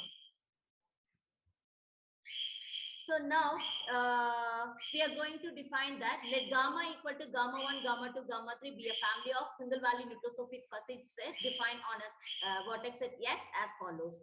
Gamma 1 of Vi, that means the first color for the vertex Vi takes the value 0.2, 0.3, 0.6 for I equal to 1. Then the value for I equal to 3, it takes 0.4, 0.5 and 0.8. Otherwise, it takes 0, 0, 1. So the second color for the vertices takes 0.7, 0.4, 0.6 for I equal to 2. If I equal to 4, it takes a value 0.3, 0.8, 0.2. Otherwise, it takes a value 0, 0, 1. Then the third color for the vertex, it takes a value 0.5, 0.4, 0.6 if I equal to 5. Otherwise, it takes a value 0, 0, 1. So hence the family gamma equal to gamma 1, gamma 2, gamma 3. We need 3 colors to color all the vertices of a graph G1. So the chromatic number of single value neutrophobic coloring is 3. So this is a concept which we have introduced by our team. That is a family. In addition to the single value neutrophobic coloring, we have an additional condition. That is a 4th condition in it. So as a family gamma equal to gamma 1, gamma 2, etc. gamma k of single value neutrophobic fuzzy set is called as K single value neutrophobic R dynamic vertex coloring of a single value neutrophobic graph with a pair of vertices and edges, which satisfies the following criteria. The union of gamma I of u equal to X for every u belongs to the vertex at X. The join of gamma I, gamma j equal to 0. That means the intersection of gamma I and gamma j equal to 0. The third condition is about for every incident vertices of an edge UV of G, the minimum of gamma I of Tx, truth membership value of U, and the truth membership value of V equal to 0. The minimum of gamma I of indeterminacy value of a vertex U and indeterminacy value of V is equal to 0. And the maximum of gamma I of the falsity membership function of U and the falsity membership function of V equal to 1, where I takes the value from 1 to k. In addition to these 3 conditions, we have an additional property that every vertex U with m number of incident edges, the corresponding incident vertices of the vertex U receives at least the minimum of R, m different members from a set gamma. Here R takes the values from 1 to m, where m represents the maximum number of incident edges of the vertices of single value neutrophobic graph G. The least value of K is the single value neutrophobic vertex coloring of single value neutrophobic graph G is denoted by chi RV of G. That means single value neutrophobic R dynamic vertex chromatic number.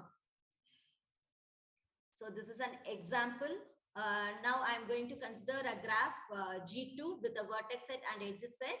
So here we take the vertices V1, V2, etc. V5 and edges set as Vi, Vj, where Ij equal to 1, 2, 2, 3, 3, 4, 4, 5, 1, 5, 2, 5 as an edges. The membership function is defined as follows. So here the truth membership value of a vertex and indeterminacy value of a vertex and falsity membership of a vertex takes the values. If I equal to 1, that means the first vertex, it takes the value 0 0.3, 0 0.4, 0 0.5. If the vertex 2, that means I equal to 2, it takes the value 0 0.4, 0 0.2, 0 0.8. If the third vertex takes the value 0 0.5, 0 0.6, 0 0.7, then if I equal to 4, it takes the membership values as 0 0.7, 0 0.3, 0 0.6.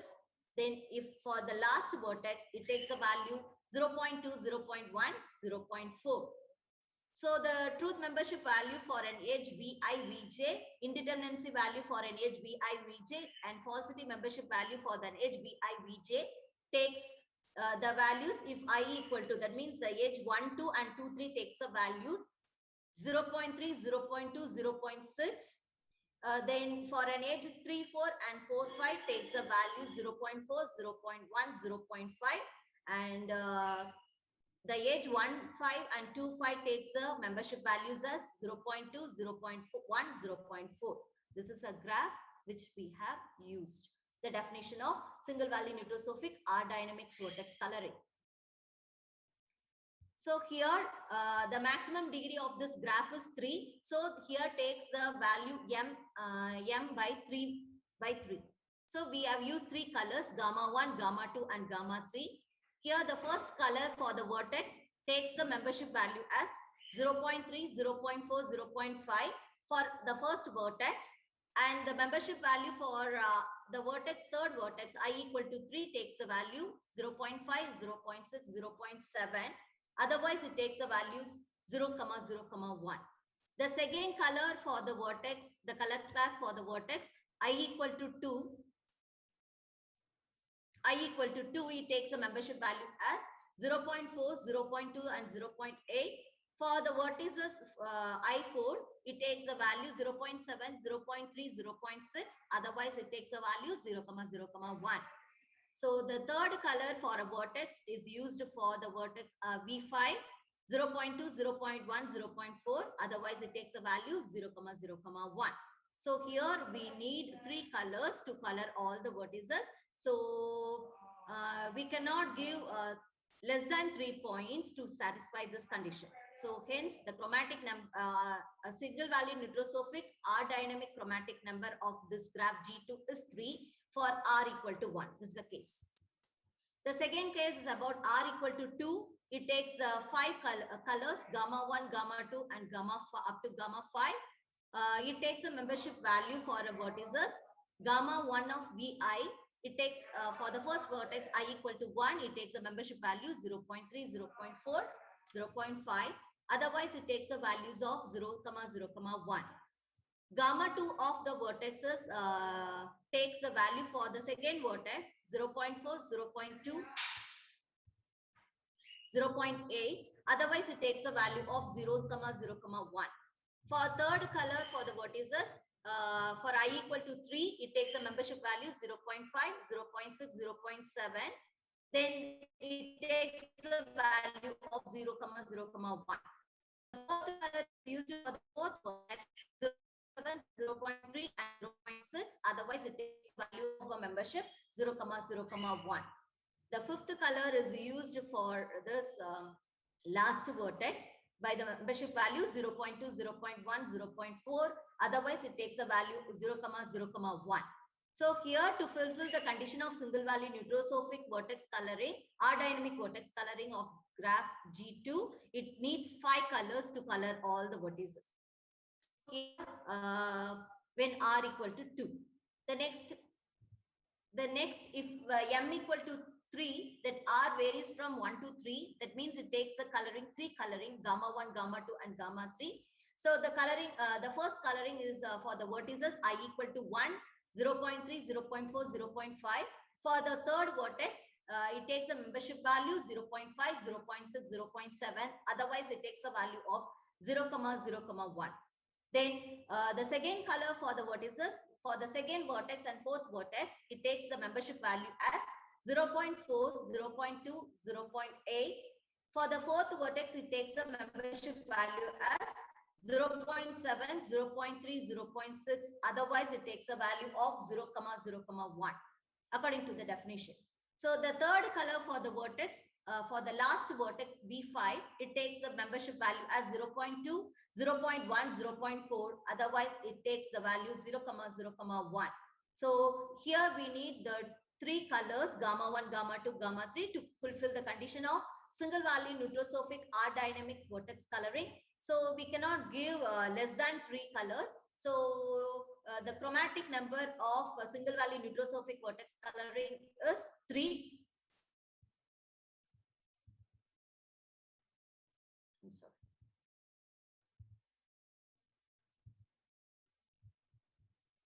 Next, we are going to define, this is also defined by our team.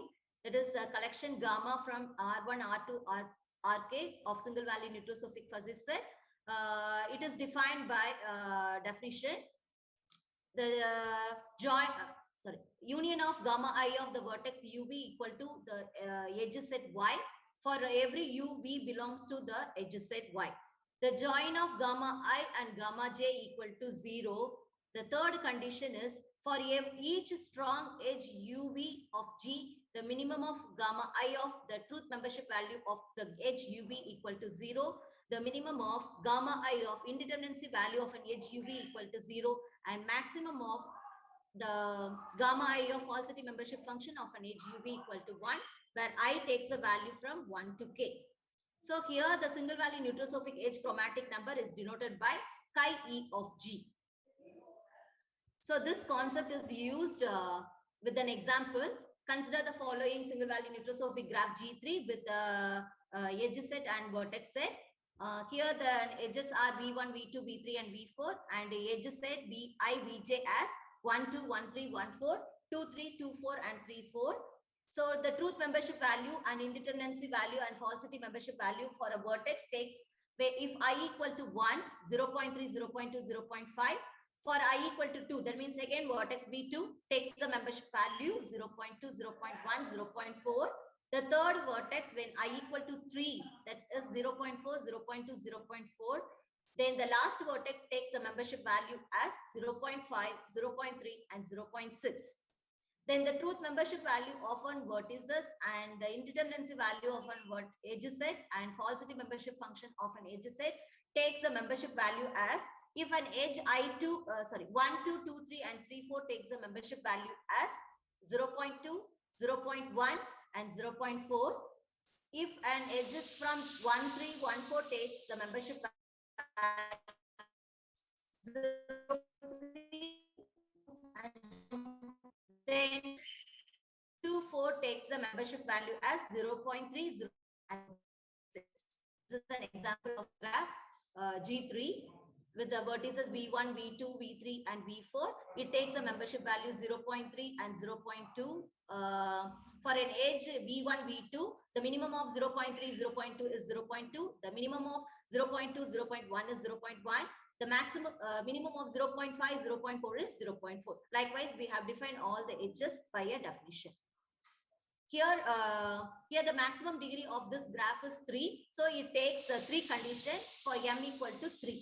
So first, for m, if m equal to, that means the gamma equal to gamma 1, gamma 2, gamma 3 be a family of single value nucleosophic fuzzy set is defined for a 3 edge. Gamma 1 of the first color is used for an edge 1, 2, 3, 4, 0.2, 0.1 and 0.4. Otherwise, it takes a membership value as 0, 0, 1.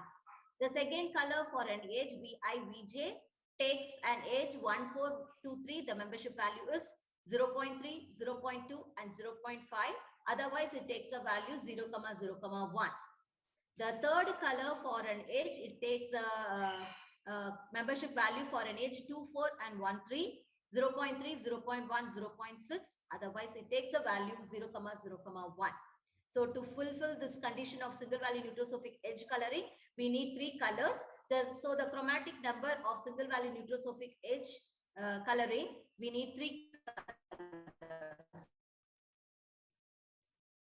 Then we have edge coloring with the R dynamic color edge coloring with additional condition. Fourth condition we have introduced in this definition. So the collection gamma equal to gamma 1, gamma 2, etc. gamma k of single value fuzzy set is defined as a single value nucleosophic R dynamic edge coloring of single value nucleosophic graph with vertex set and edges set. It takes the following criteria. The first condition is about the union of gamma I of an edge UV equal to Y for every UV belongs to an edge set Y. The join of gamma I, gamma j equal to 0. That means the intersection of gamma I, gamma j is equal to 0. The third condition is for each strong edge UV of G, it takes the minimum of gamma I, the true membership value of an edge is equal to 0. The minimum of the gamma I indeterminacy value of an edge is equal to 0. Then maximum of gamma I of falsity membership function of an edge UV equal to 1, where I takes a value from 1 to k. In addition to 3 conditions, we have taken the 4th condition to satisfy this definition for single value nucleosophic R dynamic edge coloring. For each edge UV with at least m member of incident edges, the corresponding edges receives at least the minimum of R, m, the different member from the set gamma. Here, R takes a value from 1 to m. Here, m represents the maximum number of incident edges of edge of single value nucleosophic graph G.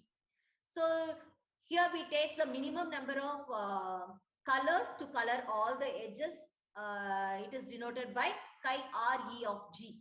That means single value nucleosophic R dynamic edge chromatic number of single value nucleosophic graph G. So next we are going to see an example for single value nucleosophic edge chromatic number.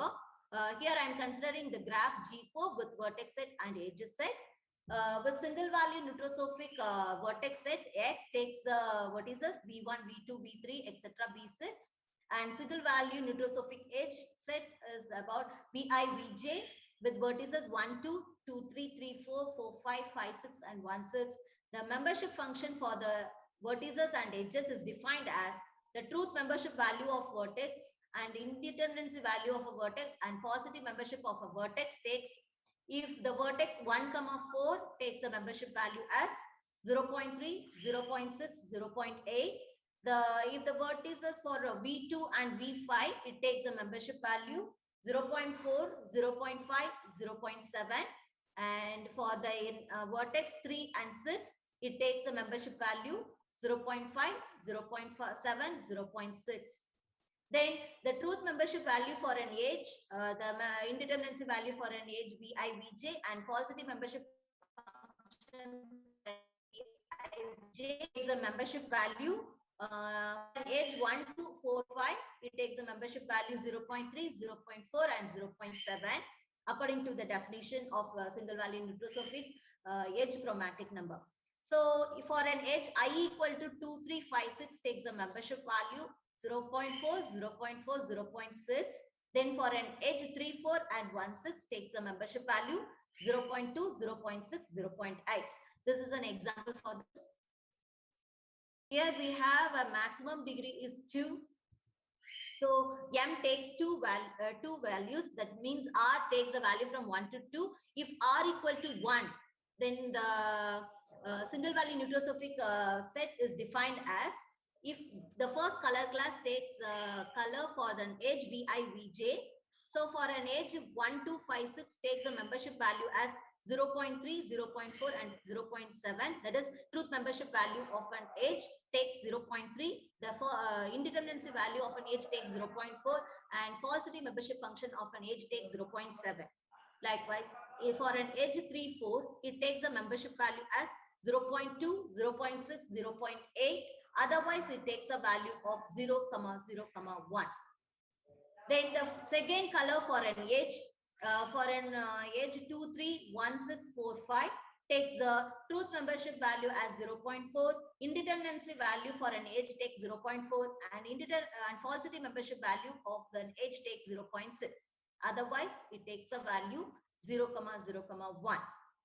Then the family gamma equal to gamma 1 and gamma 2 fulfills this condition of single value nucleosophic R dynamic edge coloring of a graph G4.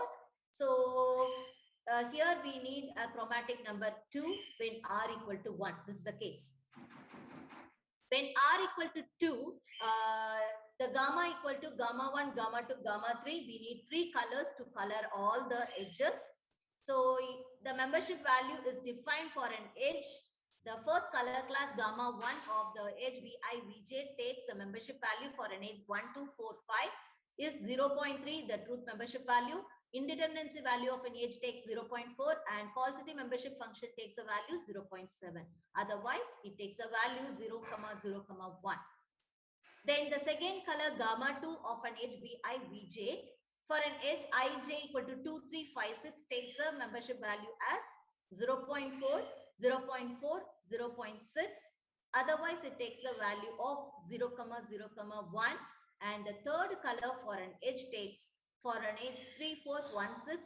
The membership value is the truth membership value of the edge is 0.2. Indeterminacy value of an edge takes 0.6 and falsity membership value of an edge takes 0.8. Otherwise, it takes a value 0, 0, 1. So here to fulfill this condition of single value nucleosophic R dynamic edge coloring, we require 3 color class. So the chromatic number of R dynamic edge coloring of a graph G4, we take the color 3 when R equal to 2 the case. So these are some of the references which I have used for this study.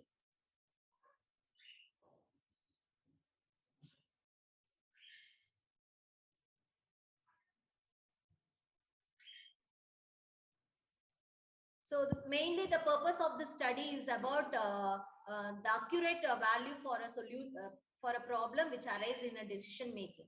So that we have introduced this concept of nucleosophic in R dynamic vertex coloring and as well as R dynamic edge coloring. If you have any queries, you can ask. Okay. Thank you, Dr. Mohana Priya, for such nice presentation. Then, ladies and gentlemen, we move to the second session, that is Q&A session. Anybody have question for the two of our keynotes? You can ask directly or you may post the question into the chat room.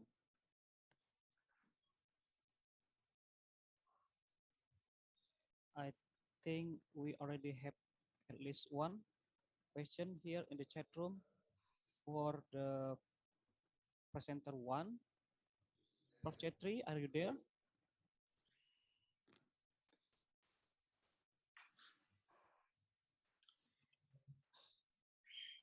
Professor Chetri?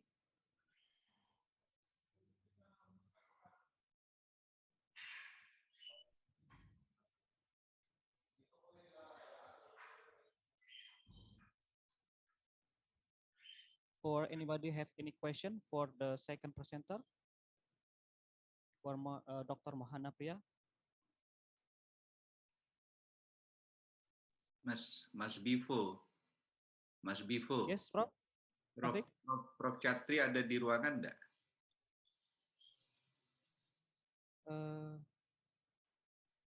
Ada. Di spotlight, Pak.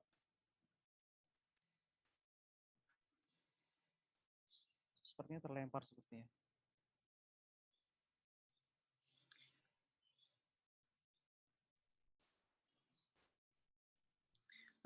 Okay. If while waiting somebody else to ask, to have a discussion, I should say hello to Mohana. So, Hi, Mohana. really it is. Nice to see you. Thank you, Professor. Yeah. How is your family going? Yes, it's good, Professor. Good? Thank Yeah. you. Thank you. It is very nice. Concept also. This concept is very interesting Yes, Professor, definitely. to work with this concept. Yes, definitely. I just It's asked 10 hours. Arika to study about this one. Probably. I will help you studying concept. We have communicated 2 papers under this topic. Yeah. I already saw in the uh, Neotrosopic journal. Yeah. But I wonder Yes. if we can apply in general or a special graph or general order and size.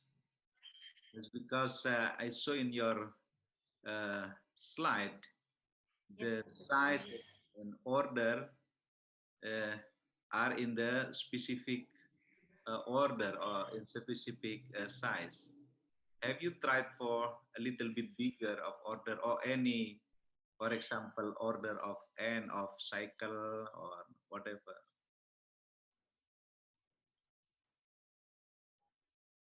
Okay, Dr. Mahana Priya, you can address it directly. Professor, can you hear me? Yeah. Not so clear. Professor, Yeah. Mhm. This concept is about it arises from the fuzzy set. It takes a value from 0 to 1. So we have to give the value for truth membership and indeterminacy and falsity membership function within the limit 0 to 1. So because in real life problem, it never goes to the negative. So we will take only the positive values. So we have taken, if the adjacency preserves, we take the value 0. Otherwise, we take the value 1. So this is a condition which we have applied in this. Yes, what I'm asking you about the order of graph. So in your example, you only give like size of graph is 4, the order of graph is 5. Yes, Professor. And also I saw in the bijection, also in the function also, it is for special. Yes, Professor.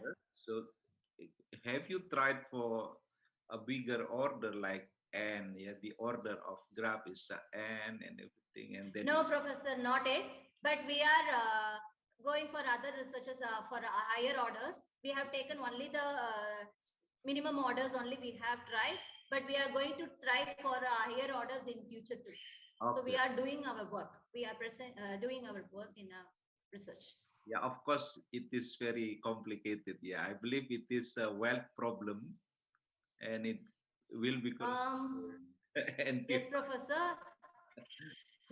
We have a long study for 1 year about this concept. So after that, we have introduced the nutrosophic concept in our R dynamic coloring, and we have introduced this concept. That is the new one, the new notion. New to this, new to our field. Yes, Professor. Yes. Very nice, very nice. Yeah. Thank you, Professor.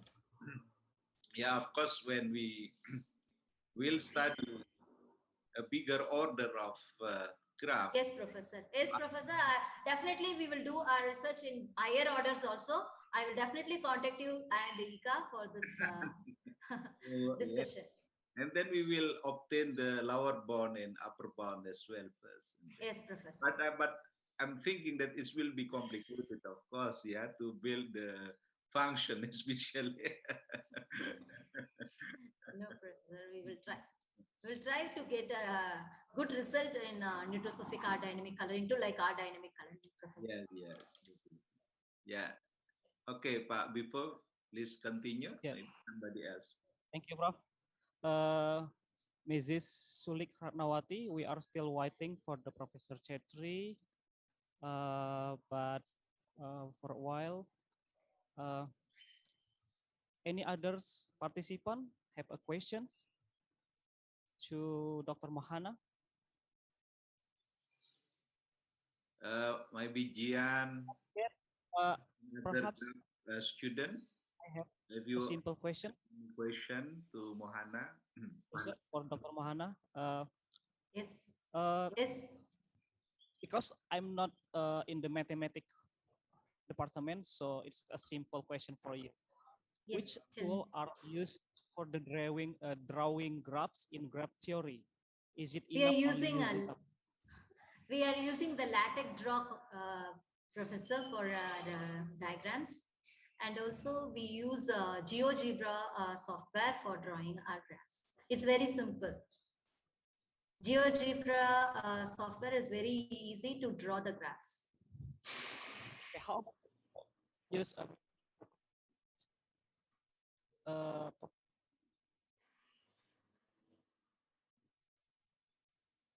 how about if we It is just like a coding, LaTeX coding. Like LaTeX coding, we are after drawing the LaTeX coding will be arise. So we are pasting those coding in our LaTeX file. Yeah, maybe I can add information regarding to Pak Bifo question. For the text editor, normally in our group using a LaTeX software. There is an online version of LaTeX, namely Overlip. This is open source. Yeah, you can have a look in the internet. You can install. Even GeoGebra is an open software, Yes, professor. GeoGebra is Yes, it is very easy compared to LaTeX draw. GeoGebra software is very easy to draw the graphs.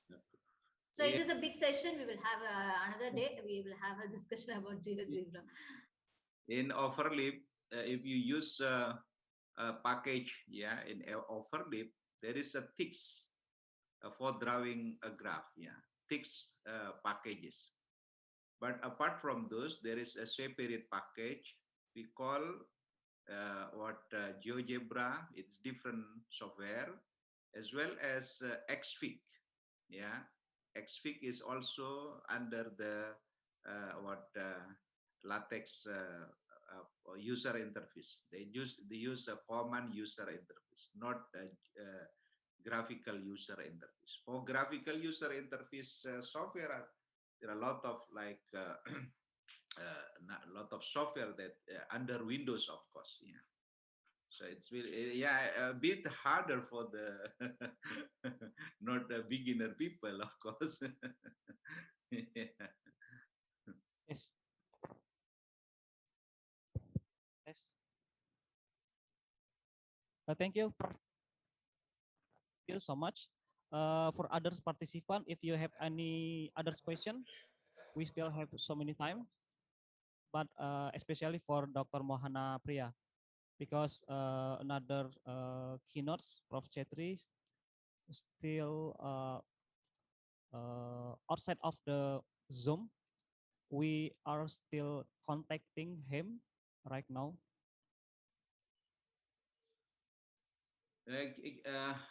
But while waiting him to back to Zoom Cloud, Mohana is a lecturer in Kongunadu Art College. It is in Tamil Nadu, Southeast India. Am I right? Yeah. Yes, So professor. she and her husband and her student are our collaborators. We are working on the combinatorics, especially in mathematics, graph theory. Yeah. So we have a lot of paper already, joint paper with her and with her husband as well, Venkata Jalam. And right now, in her group, in our group as well, we still keep the number of students who are working on graph theory. And right now we are working on rainbow anti-magic coloring, as well as Rika also working on R dynamic coloring. And when you presenting your slide just now, I just call Arika and said to study about the neurotropics coloring, especially. Definitely, Professor. We will study in our future. Yes. We will have a higher number of papers in our Or collaboration. standard coloring, normal coloring. I just thinking about implementing the greedy algorithm. So maybe it's working for the future. So with the greedy algorithm, of course, for the R equal 1 for our dynamic coloring, it will be easily to set up the color to assign color on the element of graph. Yeah. And not having a function of the color function of graph by just implementing a greedy algorithm. But I don't think it will work for the R dynamic coloring because R dynamic is quite hard. Professor, already in my previous presentation, I have told that the heuristic approach of algorithm we have used in R dynamic. Okay. So we will use that algorithm for solving this, I think so. But we didn't try it, but we have an idea to try that heuristic approach idea in our R dynamic, neutrosophic R dynamic. Yeah, I believe we are optimistic. Yeah, if you say a heuristic algorithm, I believe there is opportunity, a potential, technique of breakthrough to solve this one. That's very nice. Thank you, Professor. Really, I'm very happy and also thankful to you for giving me this opportunity. Thank you, Professor. Thank you. Very nice. Very nice. Yeah. Thank you all for patient listening of my presentation. Thank you so much. Professor Chetri will join with us about 1 minute. Okay. Yeah. Because there is our Professor Chetri already in this room. Prof Chetri, are you there? Yeah. Yeah. Okay. Yep, I'm ready. Yeah.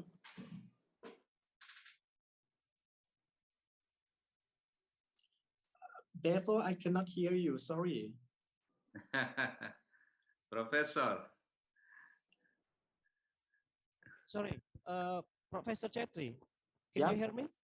Yes. Yeah. Right now, I can hear you.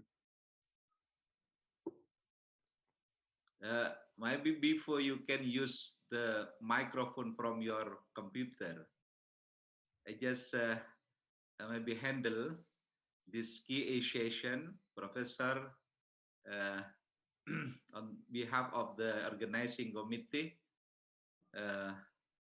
I would like to say thank you for your nice presentation and very clear explanation about STEM. In our study, our lecturer also do a lot about STEM education, even also about lesson study. We have a specific group, working on the lesson study, especially how to build the learning community and applying jumping tasks in the lesson study when they have running the plan do see especially. Yeah. And also Indonesian teacher now are heading to reach the knowledge of TPHCK, technological, pedagogical knowledge. Yeah. Of course, there are a lot of question. From the participant. So please welcome participant to ask a question to Associate Professor Chatri. Yeah.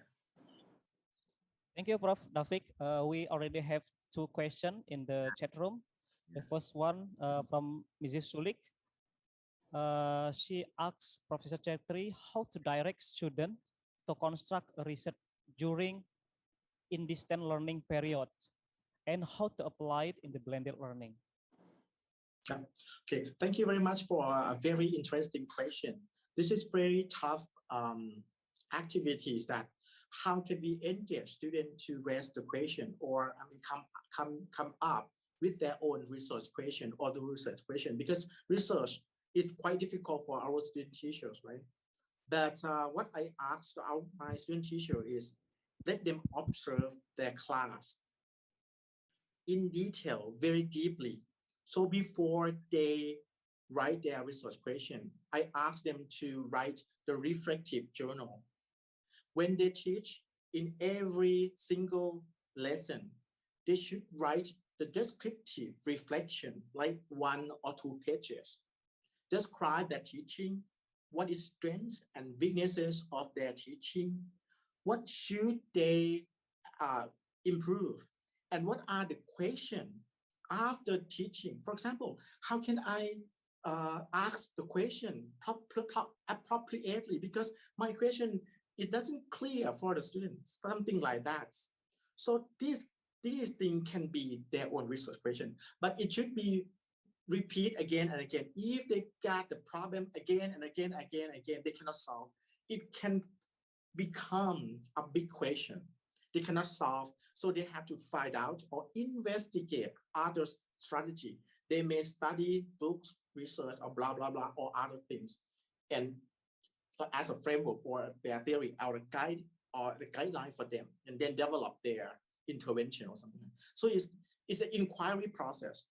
Bring them to feel like they are inquirer. They are the one who asks themselves and their own student learning, something like that. Feel it, not just the task, not just what they have to do, but it's their own professional, something like that. Yeah, thank you. Thank you, Professor Chetri. So Mrs. Sulik, are you have any feedback? Yes, thank you, Mr. Chatter, Prof. Chatter. In Indonesia, learning pattern change, virus corona still high, low end. How we respond? Learning pattern to lesson for many students. So Sulik, we cannot hear you clear.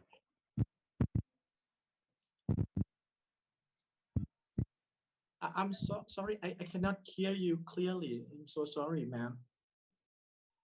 Yeah. Could you repeat it?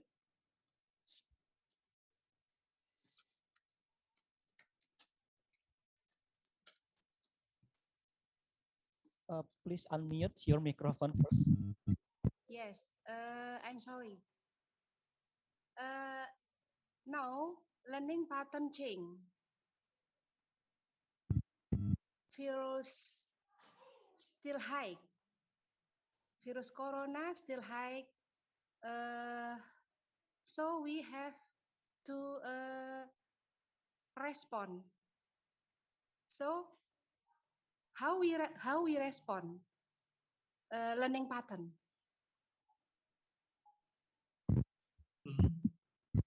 So Professor Chetri, because the pandemic of coronavirus, we have to change our pattern in lesson in the classroom. So how to respond the impact of the pandemic into our classroom, the pattern. Okay. So what I understand you're asking is about during the pandemic, how can we cope with this problem? Because we would like our students to learn more and much and as much as possible. But in the COVID-19 situation, maybe it's tough for a student. So in terms of TPAC, for example, we used the framework of TPAC. We use technology that can help our student learning. So in terms of TPAC, for example, if the teacher would like to help students to learn, I think one thing is teachers should look at the content first or learning outcome first. What types or what kind of content they would like to teach. For example, if we would like to teach cell and cell processor, for example, cell structure. So the way of representation, I use the term representation. This term is content representation, which is based on the PCK or TPAC. The teacher should find out video clip or picture that represent and make it clear for a student, not just give them lecture. So this is the things. And the tools, for example, cell process is dynamic. So when we use video clip or simulation, it should be dynamic and can help students to see what change, move from this, from that. But if the teacher use just the word or descriptive, it doesn't make sense for a student. This is the way of teaching. And another one, the way of assessing student learning. Some tools can track student learning during the class.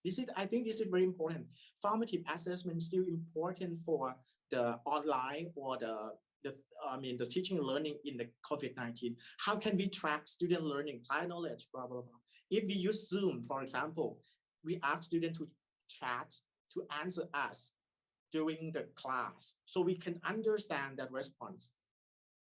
Or we use Menti.com, for example, Mentimeter. I usually use Menti. I can visualize and make learning visible. So I can understand the student learning right away, visible. And I can reflect back, okay, the student's misconception or they understand partially. So how can we cope with that, for example? I think that, I'm not sure I answer your question, but I understand that how can we teach science during the pandemic situation. This is example. I think PCK is still important. Using the tools and it should fit and appropriate with the content. Yeah, thank you. Yes, thank you, Prof. Chetri. And then we have another question from Bu Puji Astuti, Biology Education Department. In your paper, you design about lesson study, STEM education, and also classroom action research in the learning activity. So what kind important things should be a focus to make the program successfully? Yeah, thank you very much for your question. I think we have to find out what are the key factors that influence our success. One thing is reflection. If we developed to teachers reflectivity or reflection ability, it can help them to look at their own teaching clearly. And they have to criticize, because reflection, there are many levels. The lowest level is descriptive, what happened in the class. But another one is above, is like they have to criticize, they can be able to criticize weaknesses and strengths. And another is like critically think and improve. How can they improve it? Something like that. So we want them to be higher level of reflectivity or reflective ability. Then it can help them to improve their teaching. This is one key factor. And another one is, especially for lesson study, is trust. How can we help them, the group of people, community of practice, pre-service, in-service, trust each other, feel more comfortable, work together. So we not just pair them or fit them, but we have some activity that they get family with each other, understand others, oneself, other people, and things like that. Feeling is also important to not just do it as a task or just the assignment, but that they work together, they feel together, the ownership of the group, something like that is a power, not just reflective, but this collaborative and feeling ownership and trust is also important for me. And the third one is understanding. In case of Thailand, action research, people may think that, okay, just do the research, develop intervention and implement it and see a result, but not look at themselves. Action research in our understanding is we use living theory, suggested by Professor Whitehead from the UK. Living theory is look at ourselves. How do I, all the time, something like that, and come up with the theory into practice, not just bring the practice or not bring the theory from the professor and bring it back. No, But some teachers, they have their own principle and they come up with some theory, some ideas, some ideas, something like that. So that's the idea. Yeah, thank you. Thank you, Prof. Chetri. So, Bu Puji, do you have any comments or feedback? Yes, yes, Bu Puji, please unmute your microphone. Thank you for your answer, Mr. Catherine. But like you mentioned before, that reflection is important thing, collaboration, and maybe will change the approach or models in one lesson to next lesson. It is okay? You mean that for the lesson studies, right? Mm-hmm. The model, what do you mean by teaching model? I mean, teaching approach, like teaching science, teaching STEM, something like that, and apply to another cycle. Is that right? Yes. Yeah. The idea is like what we found from our research. The reflection, when they reflect to each other, they can see weaknesses and strengths and problems in the class. And they can come up with some like a working hypothesis or working, how can I say, like tentative conclusion or tentative models. And they found, okay, this one works. This question worked well. This assignment worked well. This strategy worked well. So then they can try it out to another cycle, like another lesson cycle. They try out and it can be confirmed or verified that, okay, it worked. When they try out again and again until they see the patterns or, I mean, the common models, so they can come up with their own findings, like a wow moment, like, oh, if we want to teach STEM, we should do like this, like that. So it's like progression, and it kind of like design thinking or STEM EDP, like they adjust and improve their understanding again until they get a prototype, a good prototype, a good model, things like that. That's what I found from the research. Yeah. It's you mean that the weakness in the first step, then improve in next steps. Yeah, but reflection and discussion should be very deep, not just only like the classroom management, not just like teaching style or way of acting or something, but it should deeply to learning outcome. Not just like writing, using a chalk and blackboard and this really broad one, but go into detail, this kind of activity like force in motion. If we do this kind of experiment, does it work? What is the material should we use or something?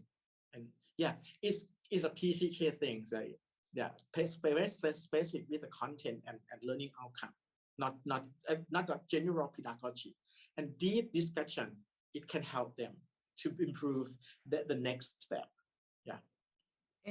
Still in corridor, STEM corridor, I think. Yeah. Thank you for your explanation. Yeah, thank you so much. Okay, thank you, Bu Puji, and thank you, Prof. Chetri. And then we have the last one from Dr. Mahana Priya. Prof. Chetri, what modification needs to be implemented in our daily schedule to improvise our STEM education? But Bebo, say again, I'm sorry, I cannot hear you clearly.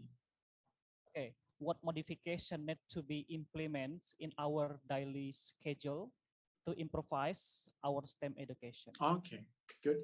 What is tough question? I like this question a lot, because what is next step? What is the next framework or ideas of STEM? I think for me, in the case of Thailand, STEM is confined in the classroom. But the objectives of STEM should be for society. How can we connect STEM with SDGs, Sustainable Development Goals, how can we make our world better? So the issue that we use in STEM lesson, it should be from real life situation, like authentic situation, like COVID-19. It can be one of the topics that we can use in our class, or poverty, or water quality, or environment, any topics that we can bring it. This is very important one. And another one is STEMs for equity. STEM is not just for girls or for not just for boys, for male, but it can be any LGBT, STEM for LGBT, STEM for girl, for women, equity, or yeah, it fit to the SDG one. STEM is for better life, not just for teaching and learning in the class. So we try to move on to these things. Another one is like, I forgot, sorry. STEM for SDG and yeah. Oh, okay. Another one is culture. The idea of STEM is from the US, right? Originally. But what is about Asian country? What about Southeast Asia? We should find out STEM that fit to our culture, because learning culture may be different from others. Right now, I'm working with Professor Tang Wee from the NIE Singapore. We work together in some project, and we try to find out the framework of conceptual framework about STEM that fit to our culture and what our culture needs, and learning culture, something we look at another lens, learning culture and the issue that can drive our Asian country move better, like SDG, quality of people, quality of water, quality of air, quality of environment, something like that. That's the goals. Yeah, that's my idea. Thank you. Okay, thank you, Professor Tri. I think all of the participants have already posed the question. So Before, yes, Prof. yes, I would like to have some what concluding remarks, yeah, about this discussion. I just want to mention to you that we have a long collaboration with Thailand, especially in the education sector. We have collaboration with EIS, English for Integrated Study. At that time, the principal was Mr. Surapong Ngamsong. He was a principal of the Matayong Wat Nairong School in Bangkok. Yeah. And also we have a lot of student exchange to a school in Thailand, normally in Short Thailand. And I was in Chiang Mai as well, having workshop with a school teacher, and they also was presenting about the STEM education and CK as well. But what the problem that we have when we implement a STEM education, especially in the higher junior or senior school, in our curriculum is not totally based on thematic curriculum. Yeah, so if we integrate, if we implement the integrated STEM in the class, apart from the lower level of the school level, especially in the elementary school, it is quite hard. Yeah. Yeah, of course, if we just use technology, for example, not a full STEM for 5 elements involved in the problem solver, it is quite hard. So what I'm thinking, what do you have a strategy in the in your school level, for example, to implement if the curriculum is not totally thematic curriculum? That is the first one. Second one, we have a problem as well last time, 3 years ago, yeah, with Mr. Surapong Ngamsong. You are talking about modeling, yeah. I believe I agree a lot about this one. So when we consider a real phenomenon, of course, we are end up with the modeling. Normally, much of them, we end up with mathematical modeling. We represent this to a mathematical representation. In mathematical modeling, we have two things, whether it is deterministic model or what probabilistic model. Deterministic model, we have two types, discrete or continue. So we are talking just now with Mohana about discrete. Yeah. So does the teacher have enough knowledge when they implement the STEM about how to model something? If, for example, just like a simple one, the traffic light problem, for example, how does it work? If we model this one, it will go to the graph theory and combinatorics level, but they don't have experience about how to model this one. How to train to prepare the teacher to have this modeling level. Yeah. It will be complicated. That's right. Yeah. Thank you very much, sir. But yeah, your presentation. Yeah. Thank you. May I respond just one minute? Respond, yeah. I like the question and its challenge, especially the last issue, the last question, the last comment, like about modeling. How can we help the teacher understand model and modeling? Actually, I have one of the project. Actually, we already collect data and assess teachers' understanding of model and modeling, and it will be published next year. What we found, there are many misconceptions about model and modeling. They don't understand. They don't understand just model is concrete thing. It's not the ideas, like something like that. And they see that one model is absolute. It can be like in physics or in mathematics or whatever. One single model is the right one. They don't see the different models represent different way. It can be any model, something like that. And there are many misconceptions actually. And they cannot see the process of model and modeling.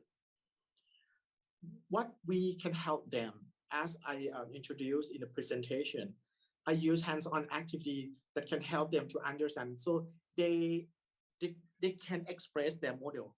I ask my student teacher to observe phenomena and write their own model. So individual or oneself, they can develop their own model, and then they can adjust or develop their own model by using evidence, something like that. I think it can help them to understand deeply by engaging the modeling activity by themselves, and then they're going to understand. But it takes time. Yeah, it takes time, but it worth. Yeah, something like that. And yeah, I work with also in-service teacher also about model modeling, but using lesson study. Next time, maybe I can show you. And back to the second issue, like the problems of STEM in school. I think we have similar problems, like too much content. Teachers still concerned about the content. Students cannot integrate SMT. It's tough for them to see the overall connections, like force in motion. How can we bring math, science, technology, engineering in the same issue, something like that? So connection is also important. Yeah. Thank you. Thank you. Nice, very nice. Okay, thank you, Prof. Chetri. I think it's enough for today. Well, ladies and gentlemen, what a hot discussion today. Thank you, Professor Chetri, Professor Davik, and also Dr. Mohana. Then we have reached the final stage of our conference. Before I get back the stage to the Master of Ceremonies, please let me say sorry if I have any mistaken during this discussion. And Master of Ceremonies, the times and stage is yours. Thank you again, Prof. Chetri, Dr. Mohana. Thank you so much. Thank you so much, Chetri. Thank you. Hopefully, thank you so much, Professor. Thank you. Yeah, maybe next time we can have a connection and collaboration in the future. Yeah. All right. Thank you very much. And the next session is watching profile video of ICOPAMBS 2020 and research video from Dr. B. Wahyuni MKes.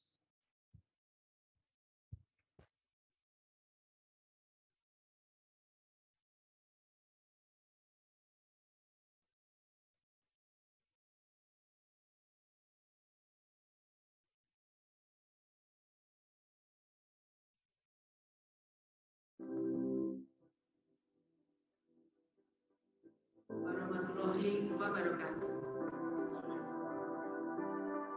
Good morning, ladies and gentlemen. Especially good morning, Forum FKIP. Welcome for joint meeting together in this international 102nd ICOPAMBS 2020. The Honorable Rector of the University of Jember, Vice Rector for Staff and Finance Affairs as representative today. The Honorable all Deputy of Deans of the Faculty of Teacher Training and Education, the University of Jember, who is joining in the session in the same room today. The Honorable Keynote Speakers, one from Adil Bagiro, from Australia. Second, Dr. Amesh Chibutu from India. The third, Associate Professor Joanna V. Sarana from Philippines.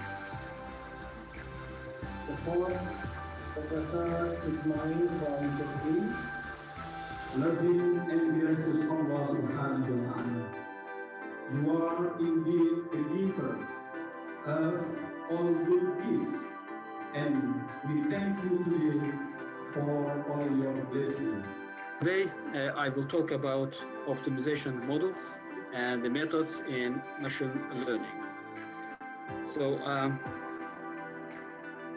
that is outline of my talk. This is first I will give a brief introduction, then I will consider 4 different types of problems. Good morning, everyone. Sorry, I was on mute. Okay, so greetings from the Philippines. How are you, everyone? I hope everyone is safe despite the current situation that we are in. So let me just share my screen.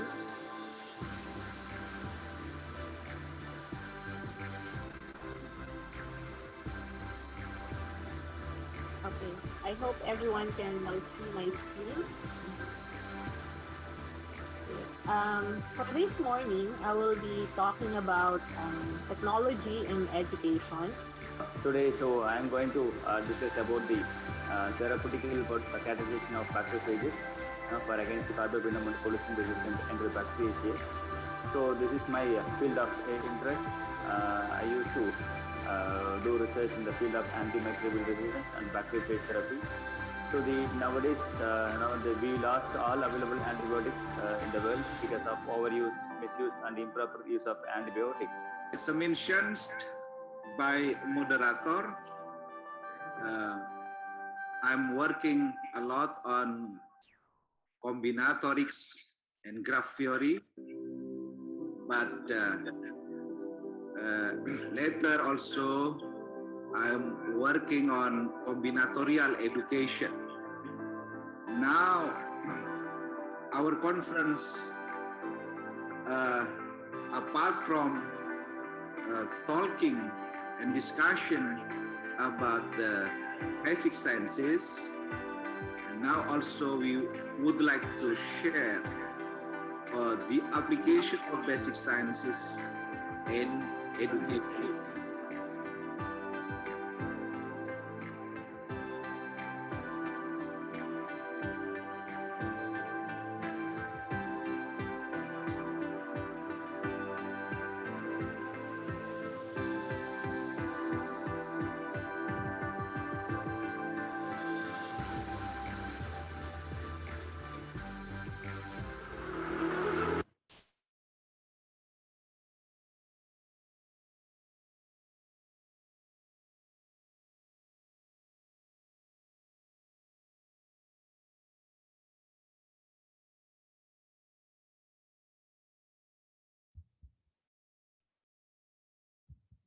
Okay.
Thank you very much for all of the speakers.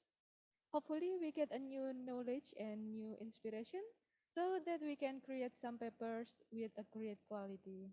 Ladies and gentlemen, the plenary session for today has been done. For participants, please fill the attendance list at link on chat room. Okay, book of abstract will upload on the ICOPAMBS website, and important information will be sent by email. This is the end of this session. Thank you very much for your attention. Forgive us if there are any mistakes. Wassalamualaikum warahmatullahi wabarakatuh. See you in 4th ICOPAM 2020. Thank you very much and goodbye. Recording stopped.